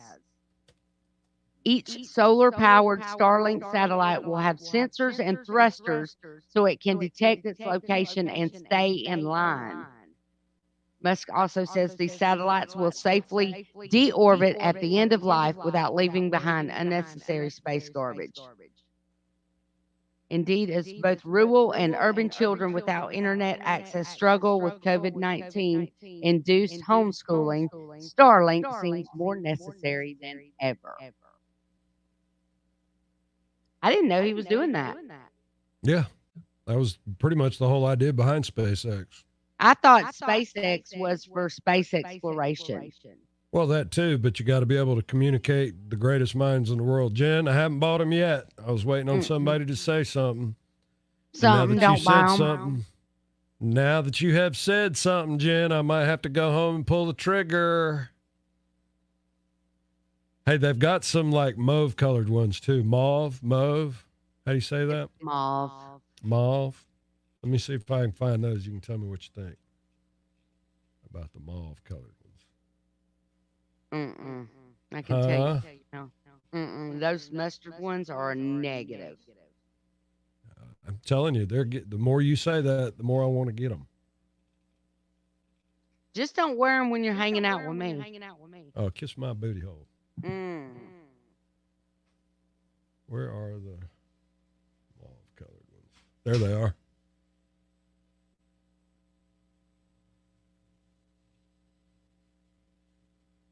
No, those look cream to me. This is kind of a mauve colored. This right here. And those aren't the bad. bottom looks kind of periwinkle. Those aren't bad at all. I saw some mauve-looking ones that you passed. Those look kind of chocolate and cream to me. Only prettier. Those shoes are just like you, only prettier. Those mustard shoes are horrible. Only prettier. B1053 Miranda Lambert, only prettier. It is 56 now on your all-metal roofing and siding weather radar. Looking for a high today of about 82 under gorgeous skies today. This hour brought to you by Covenant Care Hospice. Good morning, everybody. We're doing the safe social distancing. Amy is broadcasting from her living room. I am here in the studios in downtown Dothan, and we are streaming live on YouTube and Facebook. Good morning to you. Yes, and if you are thinking about needing hospice care for anybody in your family, please call my friends at Covenant Care Hospice in Dothan. They are absolutely wonderful, and actually they have more locations than just Dothan. So make sure when it comes to hospice care that you are working with Covenant Care for sure. Don't forget, we also have Mom's Day out. That's a big deal for Mother's Day. Mothers, moms, sisters, grandmothers, aunts, it doesn't matter who that you want to take with you. If you win it or someone in your family wins it, gives it to you, you can take somebody with you. A day at the spa, as a matter of fact, from Massage Envy is going to be absolutely wonderful. It's brought to you by Glass Doctor, Dothan Blowpipe, and Massage Envy. When you hear the Mom's Day Out sounder, just be caller 15. That's how you get in the running. So, Dave, opposites do actually attract. We've known that for many, many years, right? Yeah, it's science, actually. It is science. But opposites attract when it comes to spending habits of spouses as well. That's why cheapskates tend to wed spendthrifts and vice versa. Those who find out it's painful. Use that word. Oh, it's because it's in this article. I know that, but Leah says that to me. She calls me a spendthrift. You're so right. You are nailing it now. Well, this study is actually saying those who find it painful to spend, for example, may dislike that characteristic in themselves. So they're attracted to people who are more liberal in their approach of spending money. Wow. Unfortunately, tightwads and squanderers are doomed to squabble over money, often leading to divorce. And even though most people like to think that they'd be happiest marrying someone with similar spending habits, the reverse is actually the truth. Yeah. According to this study. I can believe it. Wow. So Amy, Leah and I have been together over 30 years. And she has called me a spendthrift since the day we met. I mean, really? That exact term. So you like to spend money? She doesn't. Yeah. I'm the spender. I am absolutely the spender. And she is the hoarder. She is the saver. No doubt about it. No doubt in my mind. That article, that is science right there. That is the truth. With me, we're both the spendy, trendy. But he likes to spend money on what he wants to spend it on. It's good for him to spend money on what he wants to spend it on. With me, it's kind of, let's everybody spend money and be happy. So like, you bought those earrings for Ron, is what you're saying. Of course I did. Those surfboards hanging off your ears. Yeah.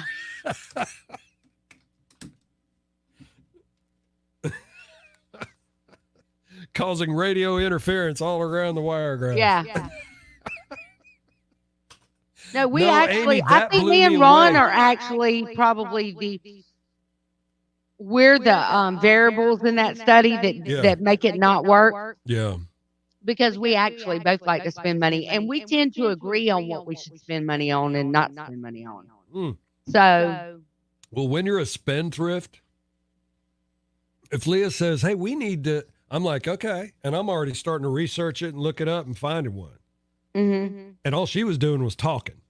And you're like, we're going to go spend some money. She's like, oh, no. You know how it is. You're sitting there, you're watching sports or TV or whatever. And she goes, man, wouldn't it be cool if we had that 70-inch, or if we had that big old TV? And I'm like, it'll be here tomorrow. Amazon. Yep, Hello. it'll be here tomorrow. Don't worry. Got you covered. Good idea. And she's like, no, I was just talking. She's figured out that if she just mentions something, you're probably going to go get it. Yeah. Well, that DVD that I gave her, I told you I used part of my gift card on. She had just mentioned it in passing. I banked it. I was spending money. I said, Leah said she wanted that. Boom. And see, that works. Yep.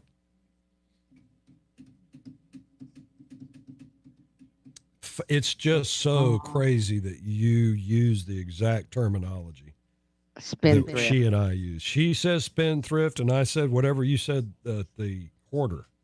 Squanderer. Oh, the hoarder, the one that's like holding on to it. Like, yeah. Oh, Cheryl says Amy's a spender, Ron's a spender, but you're quicker. Probably. I can be quick. Yeah, if I find something. You really like the But mauve he- ones better, Jen? Because I tell you, those aren't. I mean, the yellow ones with the celery green, and I dig those. I so dig them. The mustard ones, Yeah. please, just put those out of your misery. I'm telling you, the more you fight me No. on them, the more I want them.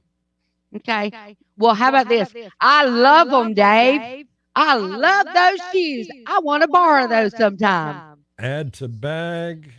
See, you're not hanging out with me when you're wearing those shoes. Not happening. Do what now? Those shoes are horrific. They're really not. They're super cool.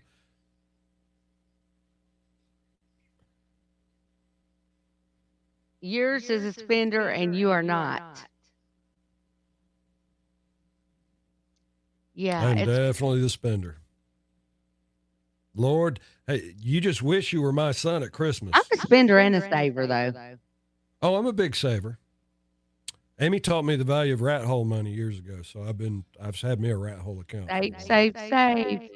You never know when a rainy day's coming. That's right. Hey, that's how I paid for my last bike repair. It was nice to pay cash. Not have to put that credit card. My granddaddy taught me that. He called it a nest egg. Gotta have you one of them nest eggs, Just a baby. little stash hole, and what's so crazy, I've gotten in the habit of not checking it. I don't look at it. I don't ever look at it. I've got this like cavernous place where I put loose change bills, $20, stuff like that. $10, yeah, $5. whatever. When my wallet's too fat, I'll take out and make it skinny again. Not that happens a lot, but you understand what I mean. Yeah. And, you dig through it and all of a sudden you're just like, dang, Look at I got a me. bank, baby. Look at me. I got $50. Well, let me tell you something, y'all. I used to clean, when I was a projectionist at the movie theater, I used to clean the house after the end of the night. All the houses and the thing, and just picking up trash and stuff. But I got in the habit of picking up all the change that I found on the floor.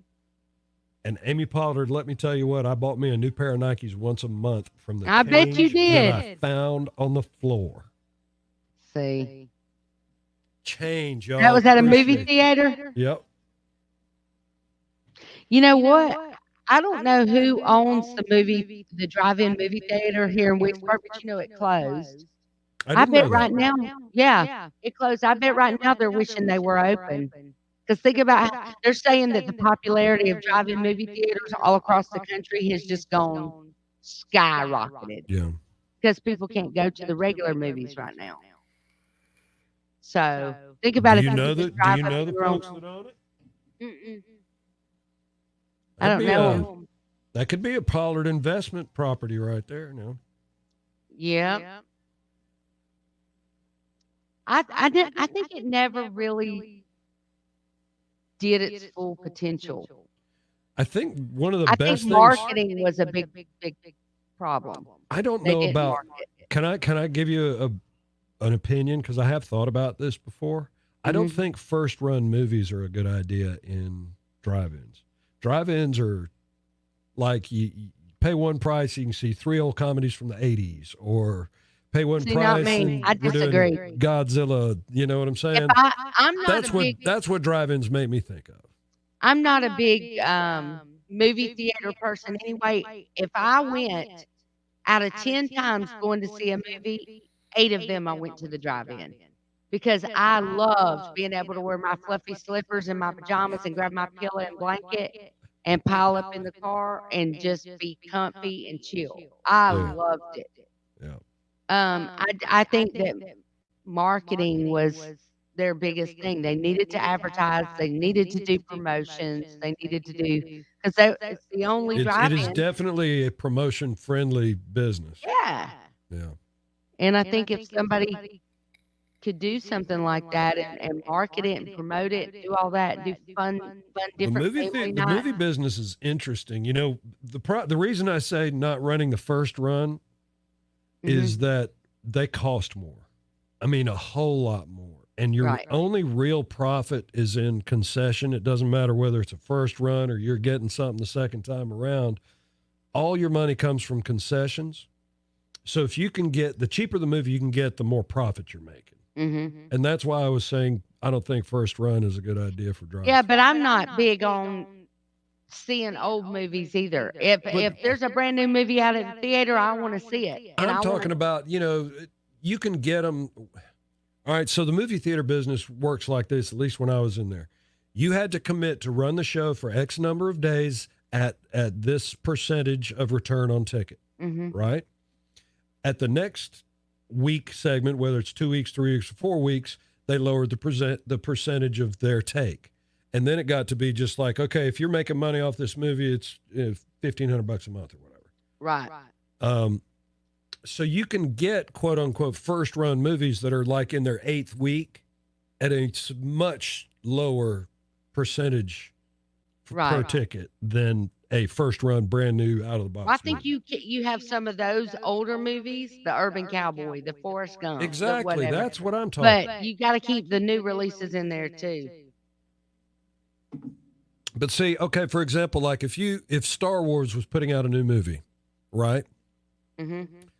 If I was the drive-in guy, I'd be like, okay, so I'm going to let the AMC foot the bill for the first initial run of the movie. And while they're doing that, I'm going to show all the old Star Wars movies and make a bunch of money off the Star Wars heads. And then when I can get that one at a reduced price, I'll bring it. You see what I'm saying?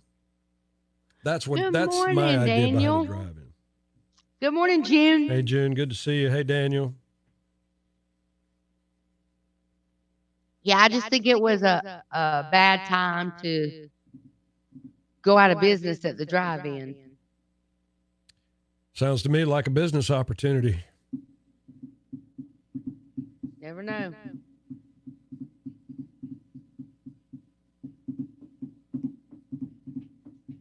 So like, yeah, Top Gun's coming out. So when Top Gun goes to the big theaters, I'm going to run the heck out of the original in the drive-in. Yeah. That's and what not me. I want to see the new one.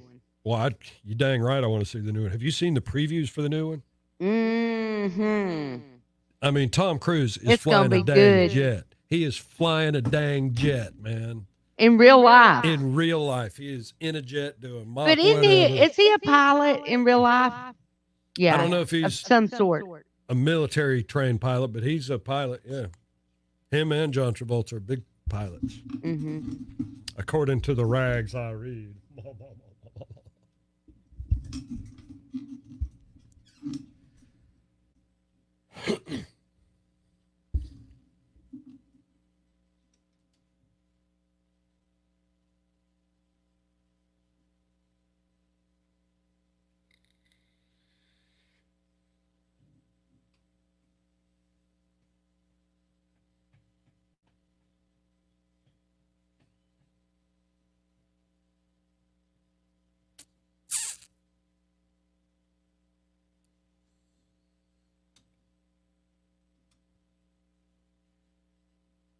B1053, it's Pollard and Dave in the morning. Good morning to you. 62 now on your all-metal roofing and siding weather radar. Yes, we've had an 8 o'clock heat wave, and this hour is brought to you by our good friends at Mitchell Mazda on the Boulevard and Enterprise, now offering free oil changes, car washes, and multi-touch spaces in your car washed for free for all healthcare workers.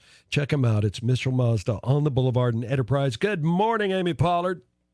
Good morning, everybody. We hope you're having a wonderful, wonderful day. And if you have not joined us on our live stream on Facebook, you need to do that. We talk about all kinds of things. And of course, you can also check us out on our YouTube live stream as well. Daniel's saying it's time to wake It up. is time to wake up. I still got some of my good coffee here. Mm-hmm. Right. Yeah, me too. So we were just talking about how it's just been a bad timing for the local drive-in movie theater to actually close here, because I was reading an article about how the popularity of drive-in movie theaters has skyrocketed since COVID-19 actually came onto the scene. Have you seen? I'm sorry. Go ahead. I was going to say, have you seen where apartment complexes in the cities are showing the movies on the walls? So it's kind of like a drive-in. But go ahead. I'm sorry, I didn't. That's wanted cool. To throw that in there. Yeah, that's actually really cool. But our local movie drive-in movie theater recently closed down. So, and I mean, I'm talking about not probably a month before all this actually happened. But in other states, it happens to be one of those things that families are actually getting out and doing. And, because it is restricted with the social distancing on what you can and can't do, what you can do as a family. You can't really go bowling. You can't really go and do, any kind of putt or anything like that. Right. So the drive-in movie theater is definitely the way to go. We are expecting today a what do you call it? Briefing. Announcement. Yeah. Press briefing. From Governor Kay Ivey. Is that 11 today, Dave? I don't have the firm time on that, I'm Amy. thinking I feel 11. bad that you asked, and I don't know, but I don't. I'm thinking 11. So we're going to find out just exactly what she is thinking or anticipating as far as if she is going to open anything up, if she is, how restricted that's going to be. Because the state of Alabama is one of the only states here down south that has not opened back up. All states surrounding us already have.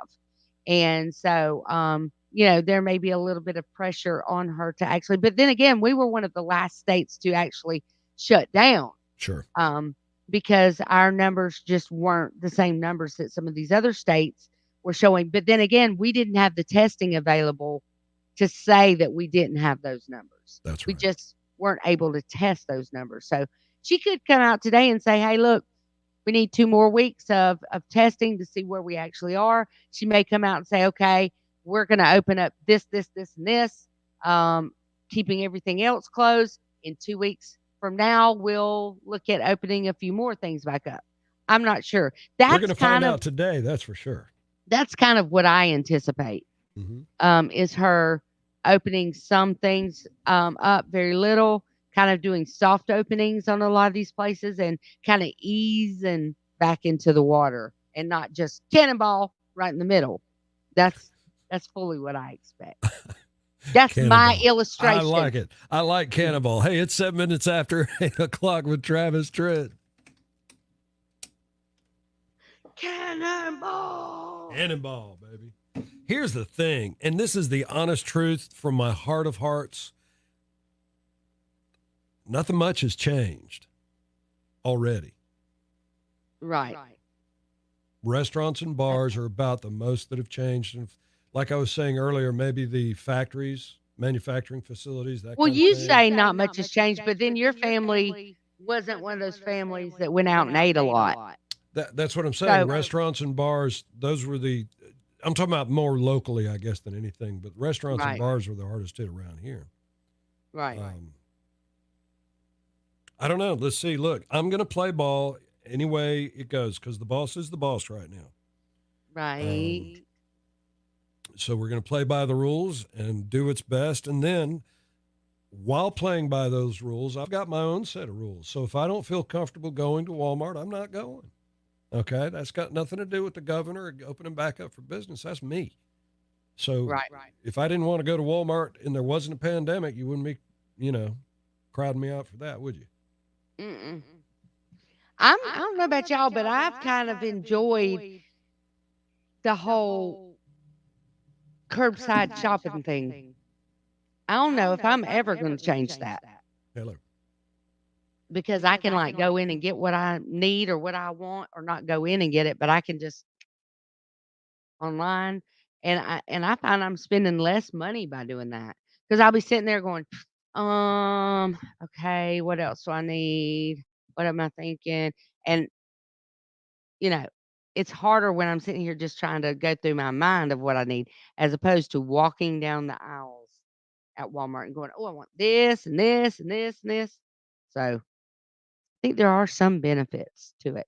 I love being able to pull up in the parking lot, call my little phone number and say, I'm in parking spot number 7. We'll be right out, Miss Pollard. Press 4 briefing at minutes. 11, and we will simulcast it on our stations. That's what I thought. Yep. That was our You were very mentioning own about a Dub nurse Stone, who has who COVID. was letting I us have know a what was friend up that with has that. COVID and got Thank you, over Doug, it, for the but call. now has a heart condition from the COVID. You might like her story. Wow. She now has a heart condition because of it. Is her heart condition from COVID, or is it from medication that she took for the COVID? Yesterday I had the mayor on and the county commissioner, Mark Culver, was on with me. And they were saying almost everybody that they know in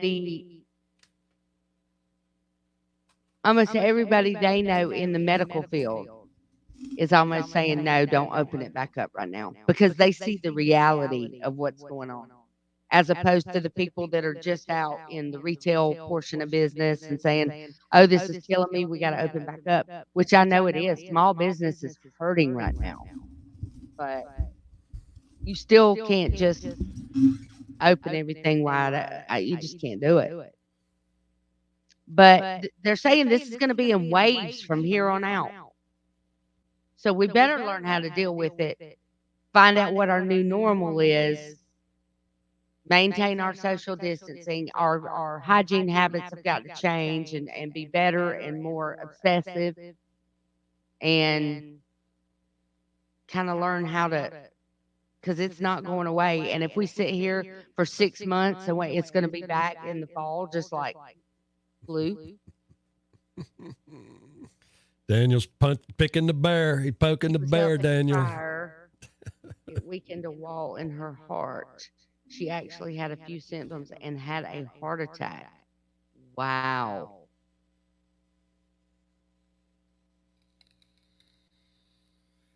She was doing MMA 6 weeks ago, and now she's not able to do any of that. What is MMA? Martial arts. Oh. Like fighting, or, like it's kind Mixed of a kicking martial arts. boxing. I got you. Mixed martial arts. I'd forgotten. Yeah. She was doing that 6 weeks ago, and now she got COVID. And then, is she local? And like, how did she get it? Does she know how she got it? Yeah, this is a new normal. That's what I was trying to explain to my children last night. He's like, when things get back to normal, no, things ain't gonna get back to normal. This is normal now. So let's go ahead and realize that that's it and adjust. That's the way it's gonna be.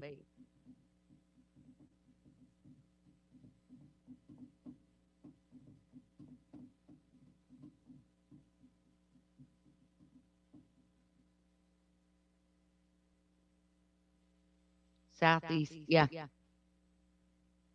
See, a lot of that. So that's like multiple nurses that I've heard now that picked it up from caring for patients.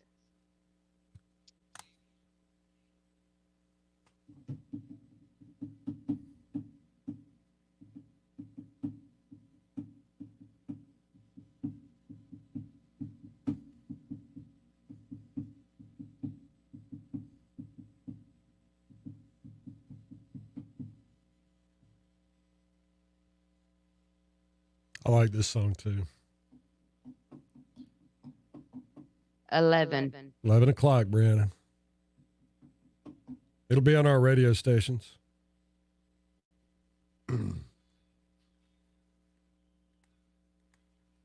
What are we calling 793-2090 for, Daniel? Playing hard to forget. Wow, Jim.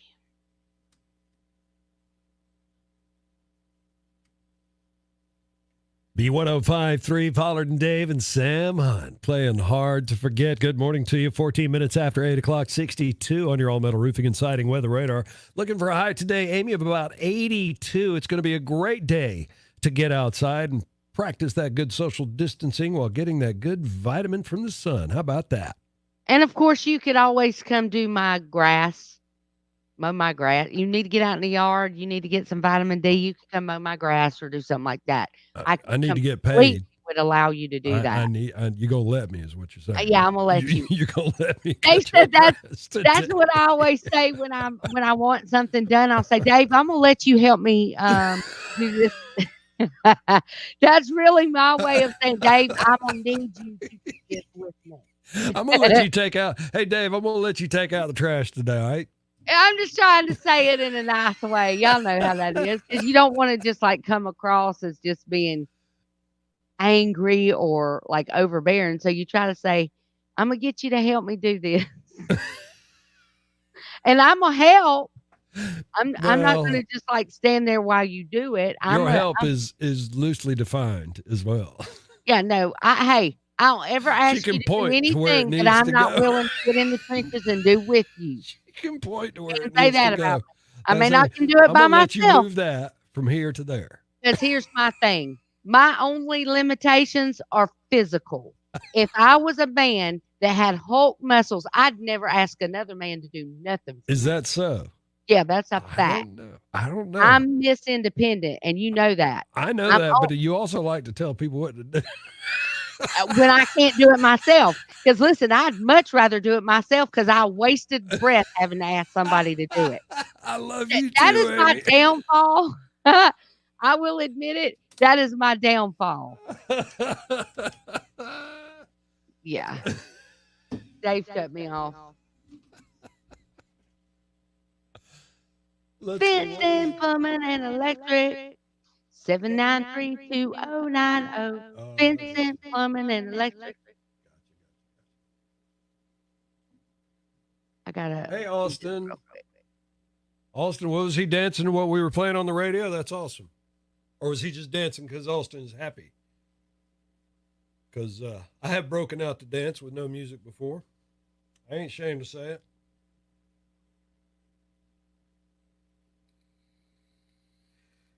I reckon Amy had something she needed to take care of.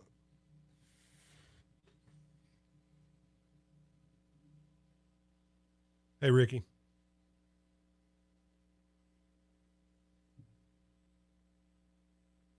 Sure. Here's the thing, though. This Channel 4 has been on not authorized WTVY, and I have no way to change the channel.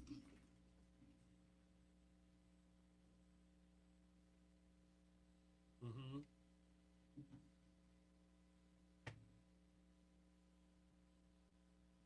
Okay. Yep. Okay, I'll just dial it up on there then. Mm-hmm.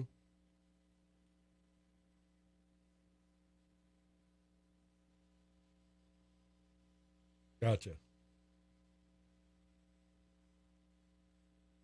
Okay, I'll do it then. All right.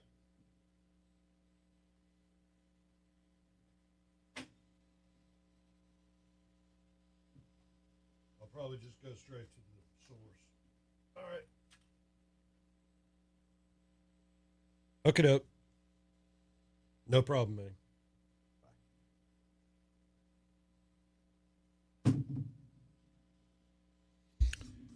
That was our engineer just telling me how we were going to stream the press conference today at 11 o'clock. So I'll be taking care of that. Let's see here.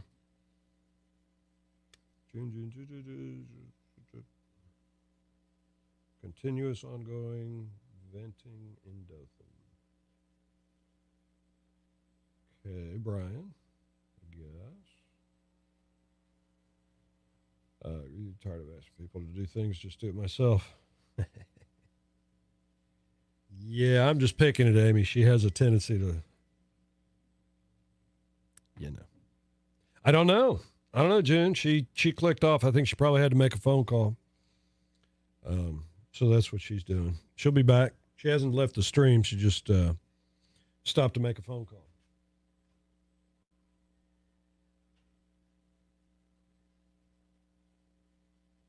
Hey, Marcus.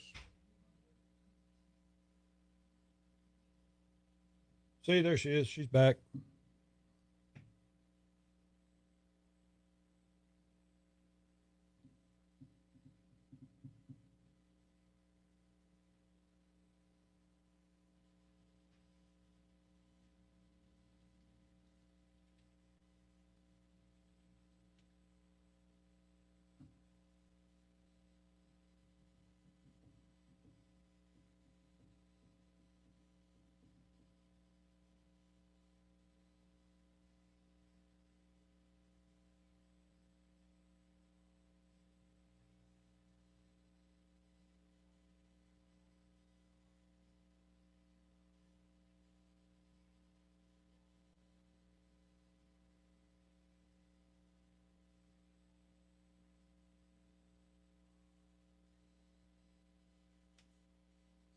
So, talking about, I think she's still on the phone, y'all. Anyway, I renewed my tags online for the first time a couple weeks ago. I expect those in the mail any day now, but so that was kind of neat. Didn't have to stand in line or anything. Just renewed them right there online. It was pretty cool. Y'all doing it, lots of new stuff online that you didn't used to do?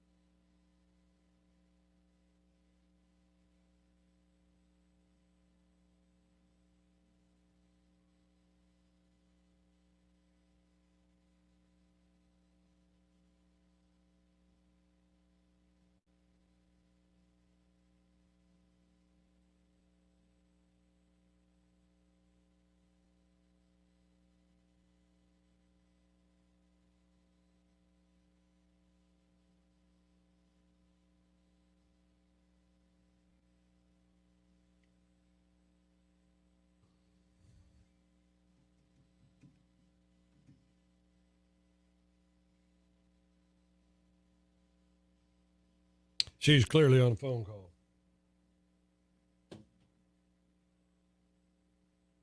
Hello. Hello, you were on a phone call, weren't you? Yes, I was. That's what I figured out. Putting out fires. Ciphered it all by myself. Double not spy.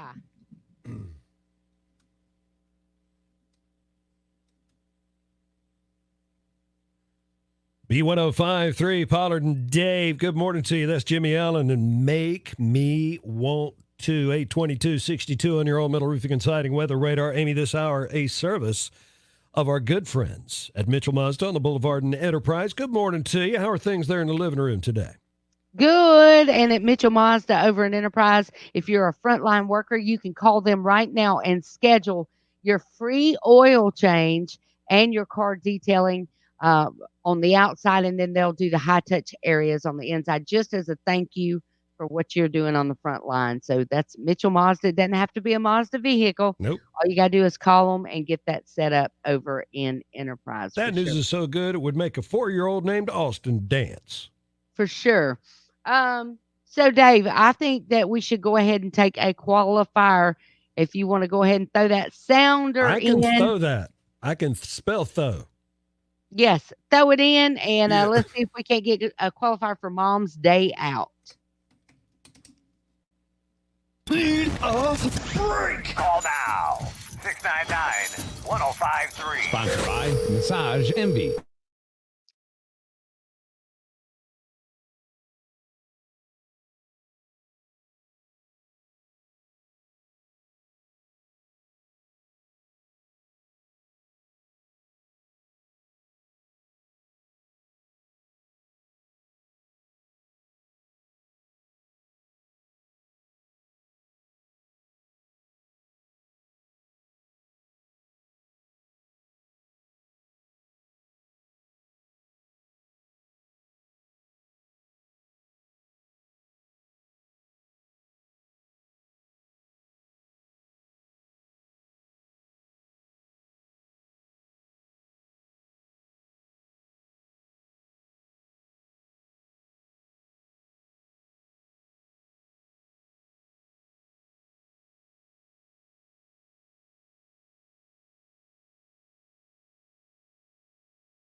We are back.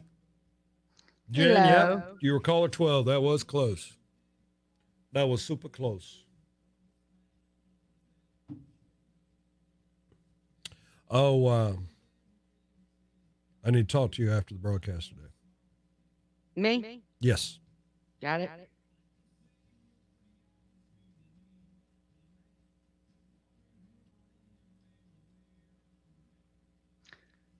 I think we have a 9 o'clock anyway.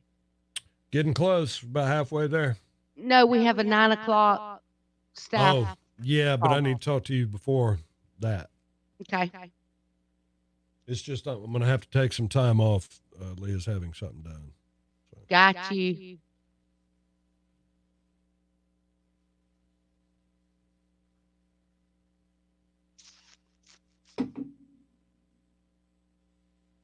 What time is it, y'all? It is 8:29. We got, are we in a song right now? Yes, we are. Okay. We come out of the song. I need to mention our Wolfgangs.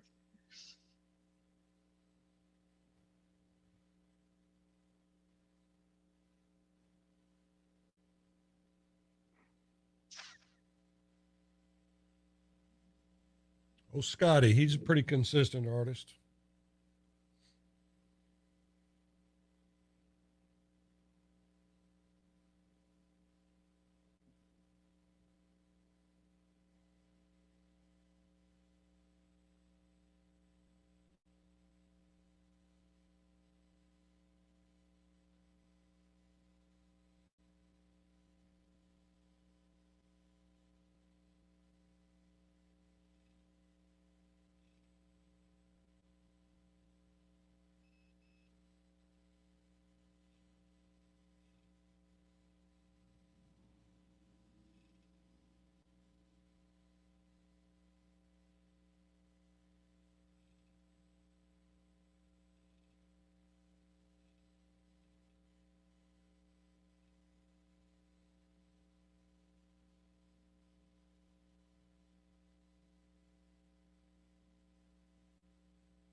There's the latest from Scotty McCreary in between with Pollard and Dave in the morning this hour. A service of Mitchell Mazda on the Boulevard and Enterprise. Amy, we're looking for gorgeous weather throughout the day today. Expect a high of about 82 or so. Wednesday, being tomorrow, is when that chance of rain starts rolling in tomorrow after lunchtime, I'll say.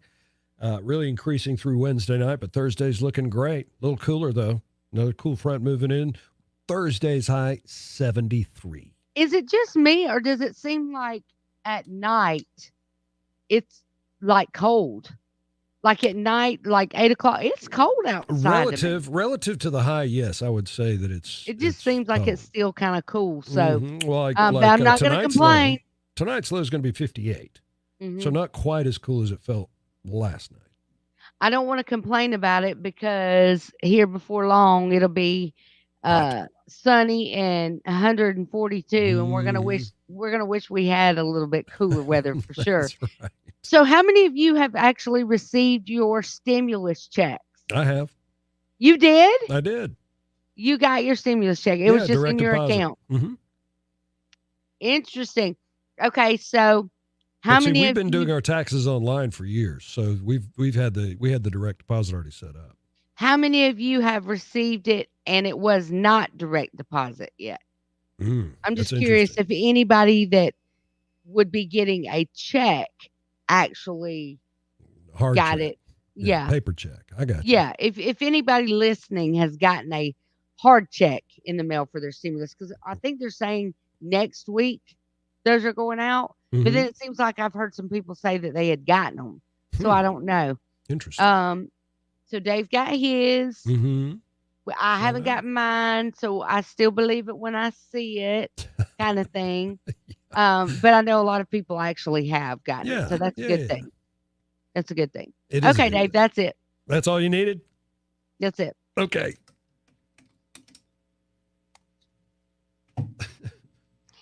That's it. That's all. Well, I could tell you were busy. Yeah, no, I checked, I adopted online banking and stuff like that years ago. And when we started doing our taxes online, we had it set up for direct deposit. I mean, 10 years now we've been doing it that way. And so, yeah, I went once a month. I look at my bank account statement, check it, and there it was. Boom, did-a-doom. Show now. Gotcha. Yours hasn't come yet, huh? Nope. Y'all file online? No? Well, that's it. We're the old school way. That's the difference maker right there. You know what I mean? Jelly bean. Yeah.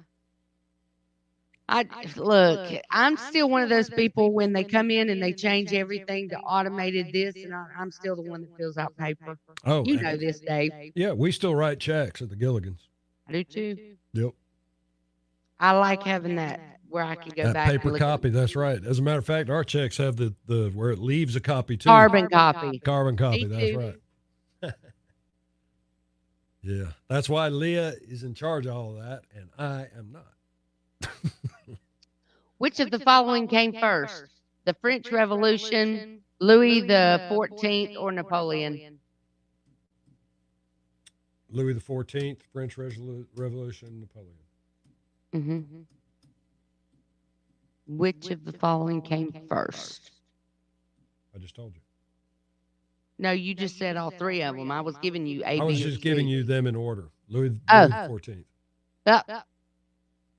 What's the highest mountain on Earth? K2, K2, Dante's Peak, Mount Everest. Everest. Yeah.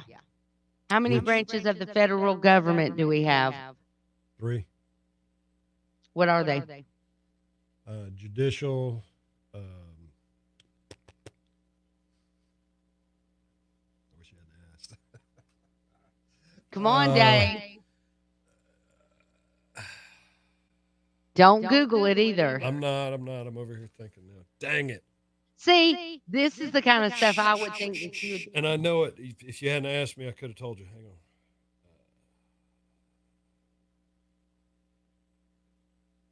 I don't even want to play anymore. I can't win. I quit. It's 3, and judicial's one of them. And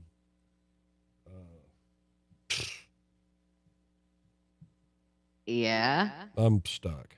Executive, judicial executive, and come on, Dave. Somebody help him. Help me out. Somebody help. Just tell me. Just tell me. I don't mind being somebody stupid. to help. Legislative. That's it. Dang it. Yeah. We do stuff like this all the time. We're always asking each other stuff. Mm-hmm. Which of the following has the greatest number of sides? Hexagon, decagon, octagon. Decagon, 10 sides. Yep. See, I'd never know that.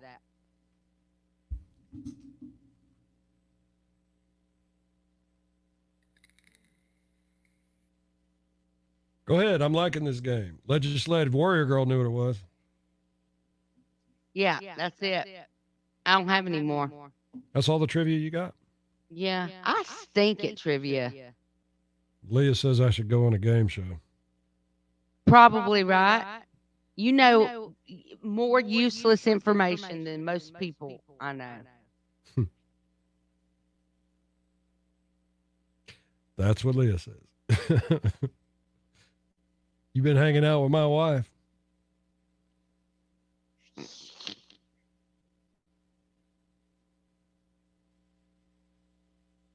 if you love me.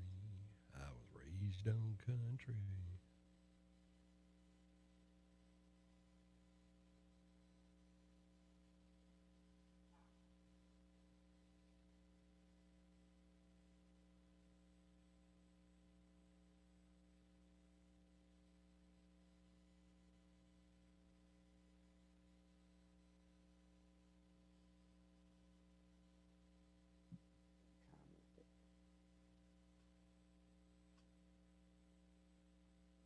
Yeah, but listen.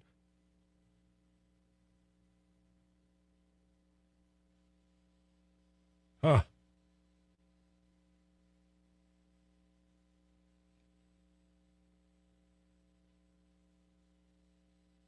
Hey, 10% off at Wolfgang's for anybody that's in the medical field. Oh, that's excellent. That's not grooming, but today is Tasty Tuesday. Why don't we talk about that next? 10% off the prepackaged treats. Let's talk about that out of this song.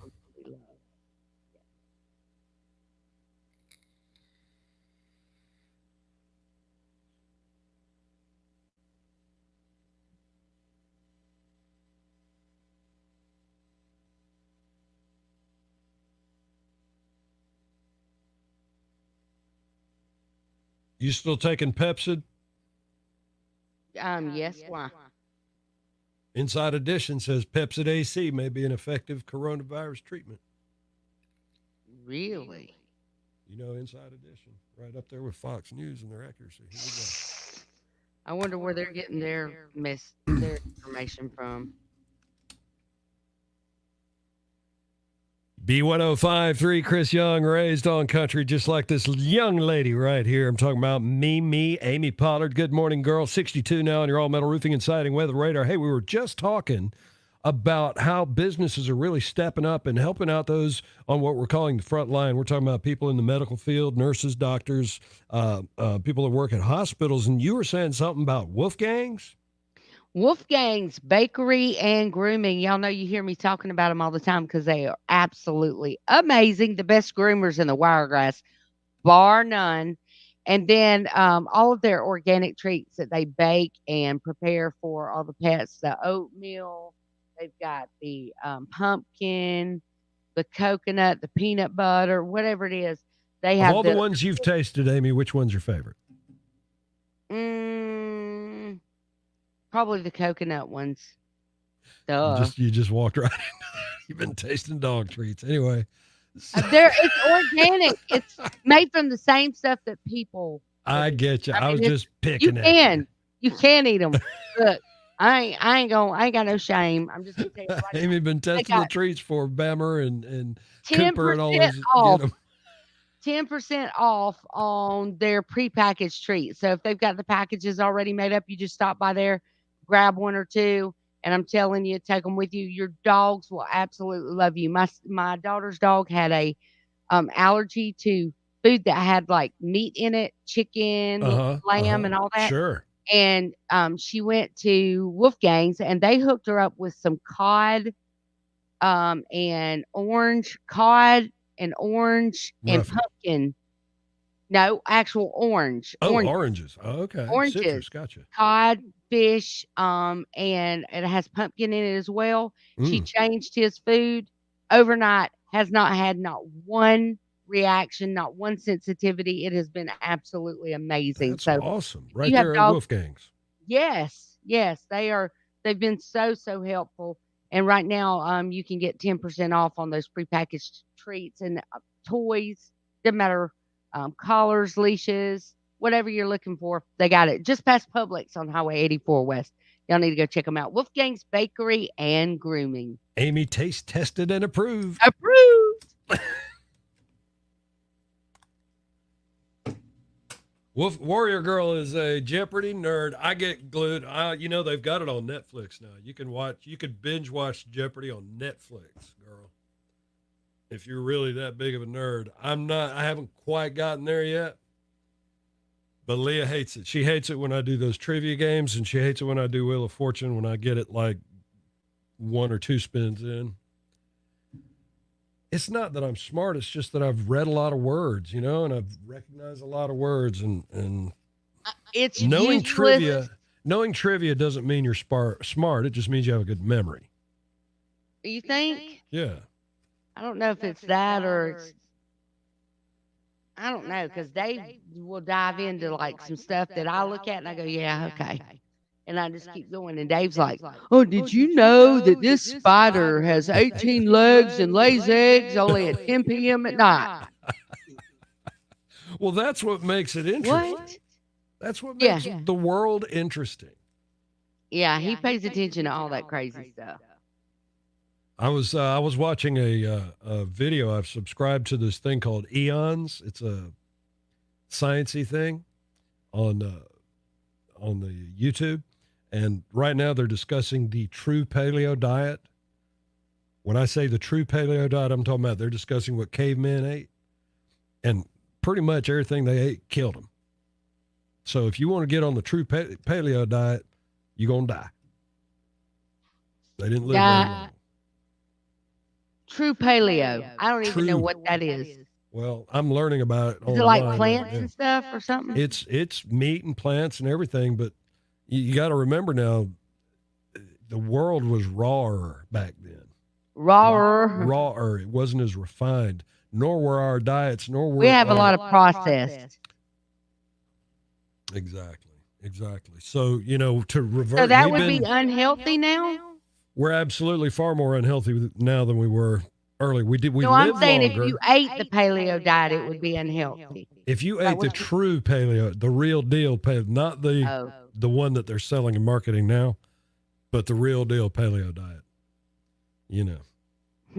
Raw meat that you found after the buzzards left it. Like you've been on Naked and Afraid. Yeah. We watched that last night. I go into little binges of that. They used to run it on Sundays on whatever channel it was on all day long. Mm-hmm. So if there were, in between football games, you could go over and catch a little Naked and Afraid.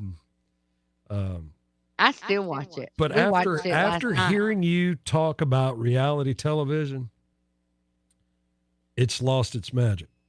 Yeah. It's lost its magic because it's too staged and set up. So it's not on Naked and Afraid. I can so see through so much of what they do because I've been on the sets of reality television. At the end, when they go, oh, we've got a 4-mile trek. Yeah. And then we've got to swim. All that shit. All that stuff is shot in post. It is. It's a lot of it's shot in post. Some of it's not. But the boat, when they first show the boat that's supposed to pick them up, that boat is way out yonder. And then when they actually start swimming to the boat, they're from here to my garage. Yeah, it's not. I mean, it's Or they had a couple that have like really been struggling, and to be honest with you, they probably were getting ready to tap out. They threw them a candy bar, threw a Snicker bar at them or something. No, or all of a sudden they found a wild chicken that's running around. Yeah. They brought that chicken in because they were about to. Yeah, because them folks was finna say, "I'll holler at you." Yeah. And see, they've done had all these crews posted out there, all this money in production. Yep. Now listen. For real, those people are struggling because that losing 20 pounds ain't paid. No, they're out there, but I'm guaranteeing you that if there weren't no water out there, there's water out there. They're getting a drink. Yeah. On Survivor, you hear of those. See, and that's the one. Crew slipping them a granola bar. I mean, it happens. Who was that cutie pie in that very first Survivor? Just precious. Turned out to be a talk show host. Did she? Yeah, she actually hosted on The View for a while too. Hasselbeck, Elizabeth. No. That's not who I'm talking about at all. Who she was on Survivor. I'm talking about OG Survivor, first one, 22 years ago. She ended up doing a little movie, but she was so cute. Who was she? Christine? Was it I used to Christine? be huge on Survivor. I haven't watched it, and I couldn't even tell I'm you gonna have to Google that. how long. It's been so long. I'm stuck right now on this Listen to Your Heart, the new Bachelor kind of thing.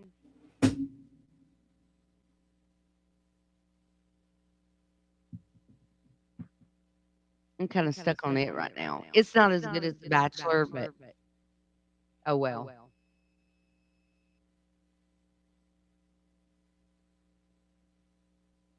It was the one that had Richard Hatch on it, remember? Oh my. I'm talking about, yeah, a long time ago.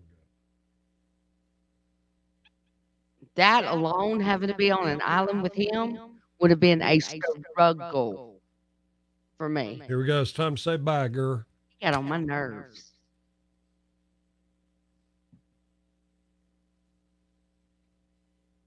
Colleen Haskell is who I was talking about. See, I don't remember. B1053, it's Pollard and Dave in the morning. Good morning to you. 62 on your all-metal roofing and siding weather radar. Going to be beautiful today. And this hour is a service of Mitchell Mazda right there on the boulevard in Enterprise. 849, good morning. Hey, and keep listening out for your chance to get qualified Mom's Day Out. The big deal from Glass Doctor, Dothan Blowpipe, and Massage Envy. Want to make sure that you get qualified. When you hear that sounder, just be caller number 15 because Mom is actually going to the spa for the day. So that's going to be, and she can take somebody with her. So that's a pretty big deal. I also want to make mention, Dave, while we're here, and say good morning to Fairview Tree Service, who is a brand new advertiser, sponsor at B1053. They're working hard to get things cleaned up. These storms that have been coming through the area. If you have trees down, you can actually call Fairview Tree Service. So make sure you do that. And also, good morning to some new sponsors we have. Rockin' Fence Company. Rocking N Fence. Rocking N Fence Company. Right. You can actually call Cole, and he'll put some fence up for you, 432-6115. You know, they repair fences too, Amy. There was a lot of fences damaged in these last round of storms. They'll repair them as well. Absolutely. All right, it is about time for us to get on out of here. Y'all know we're going to be back tomorrow to do it all again. We hope that you'll be here with us. Thank you so much. We love you. God bless you. Here she is. This is who I was talking about. Oh, I can't think cutie of pie, it. Cutie pie, cutie pie. I can't even think of what she looks like.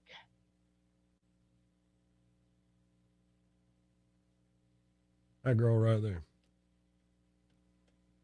I don't remember her. No, just as cute as a button. Don't remember her.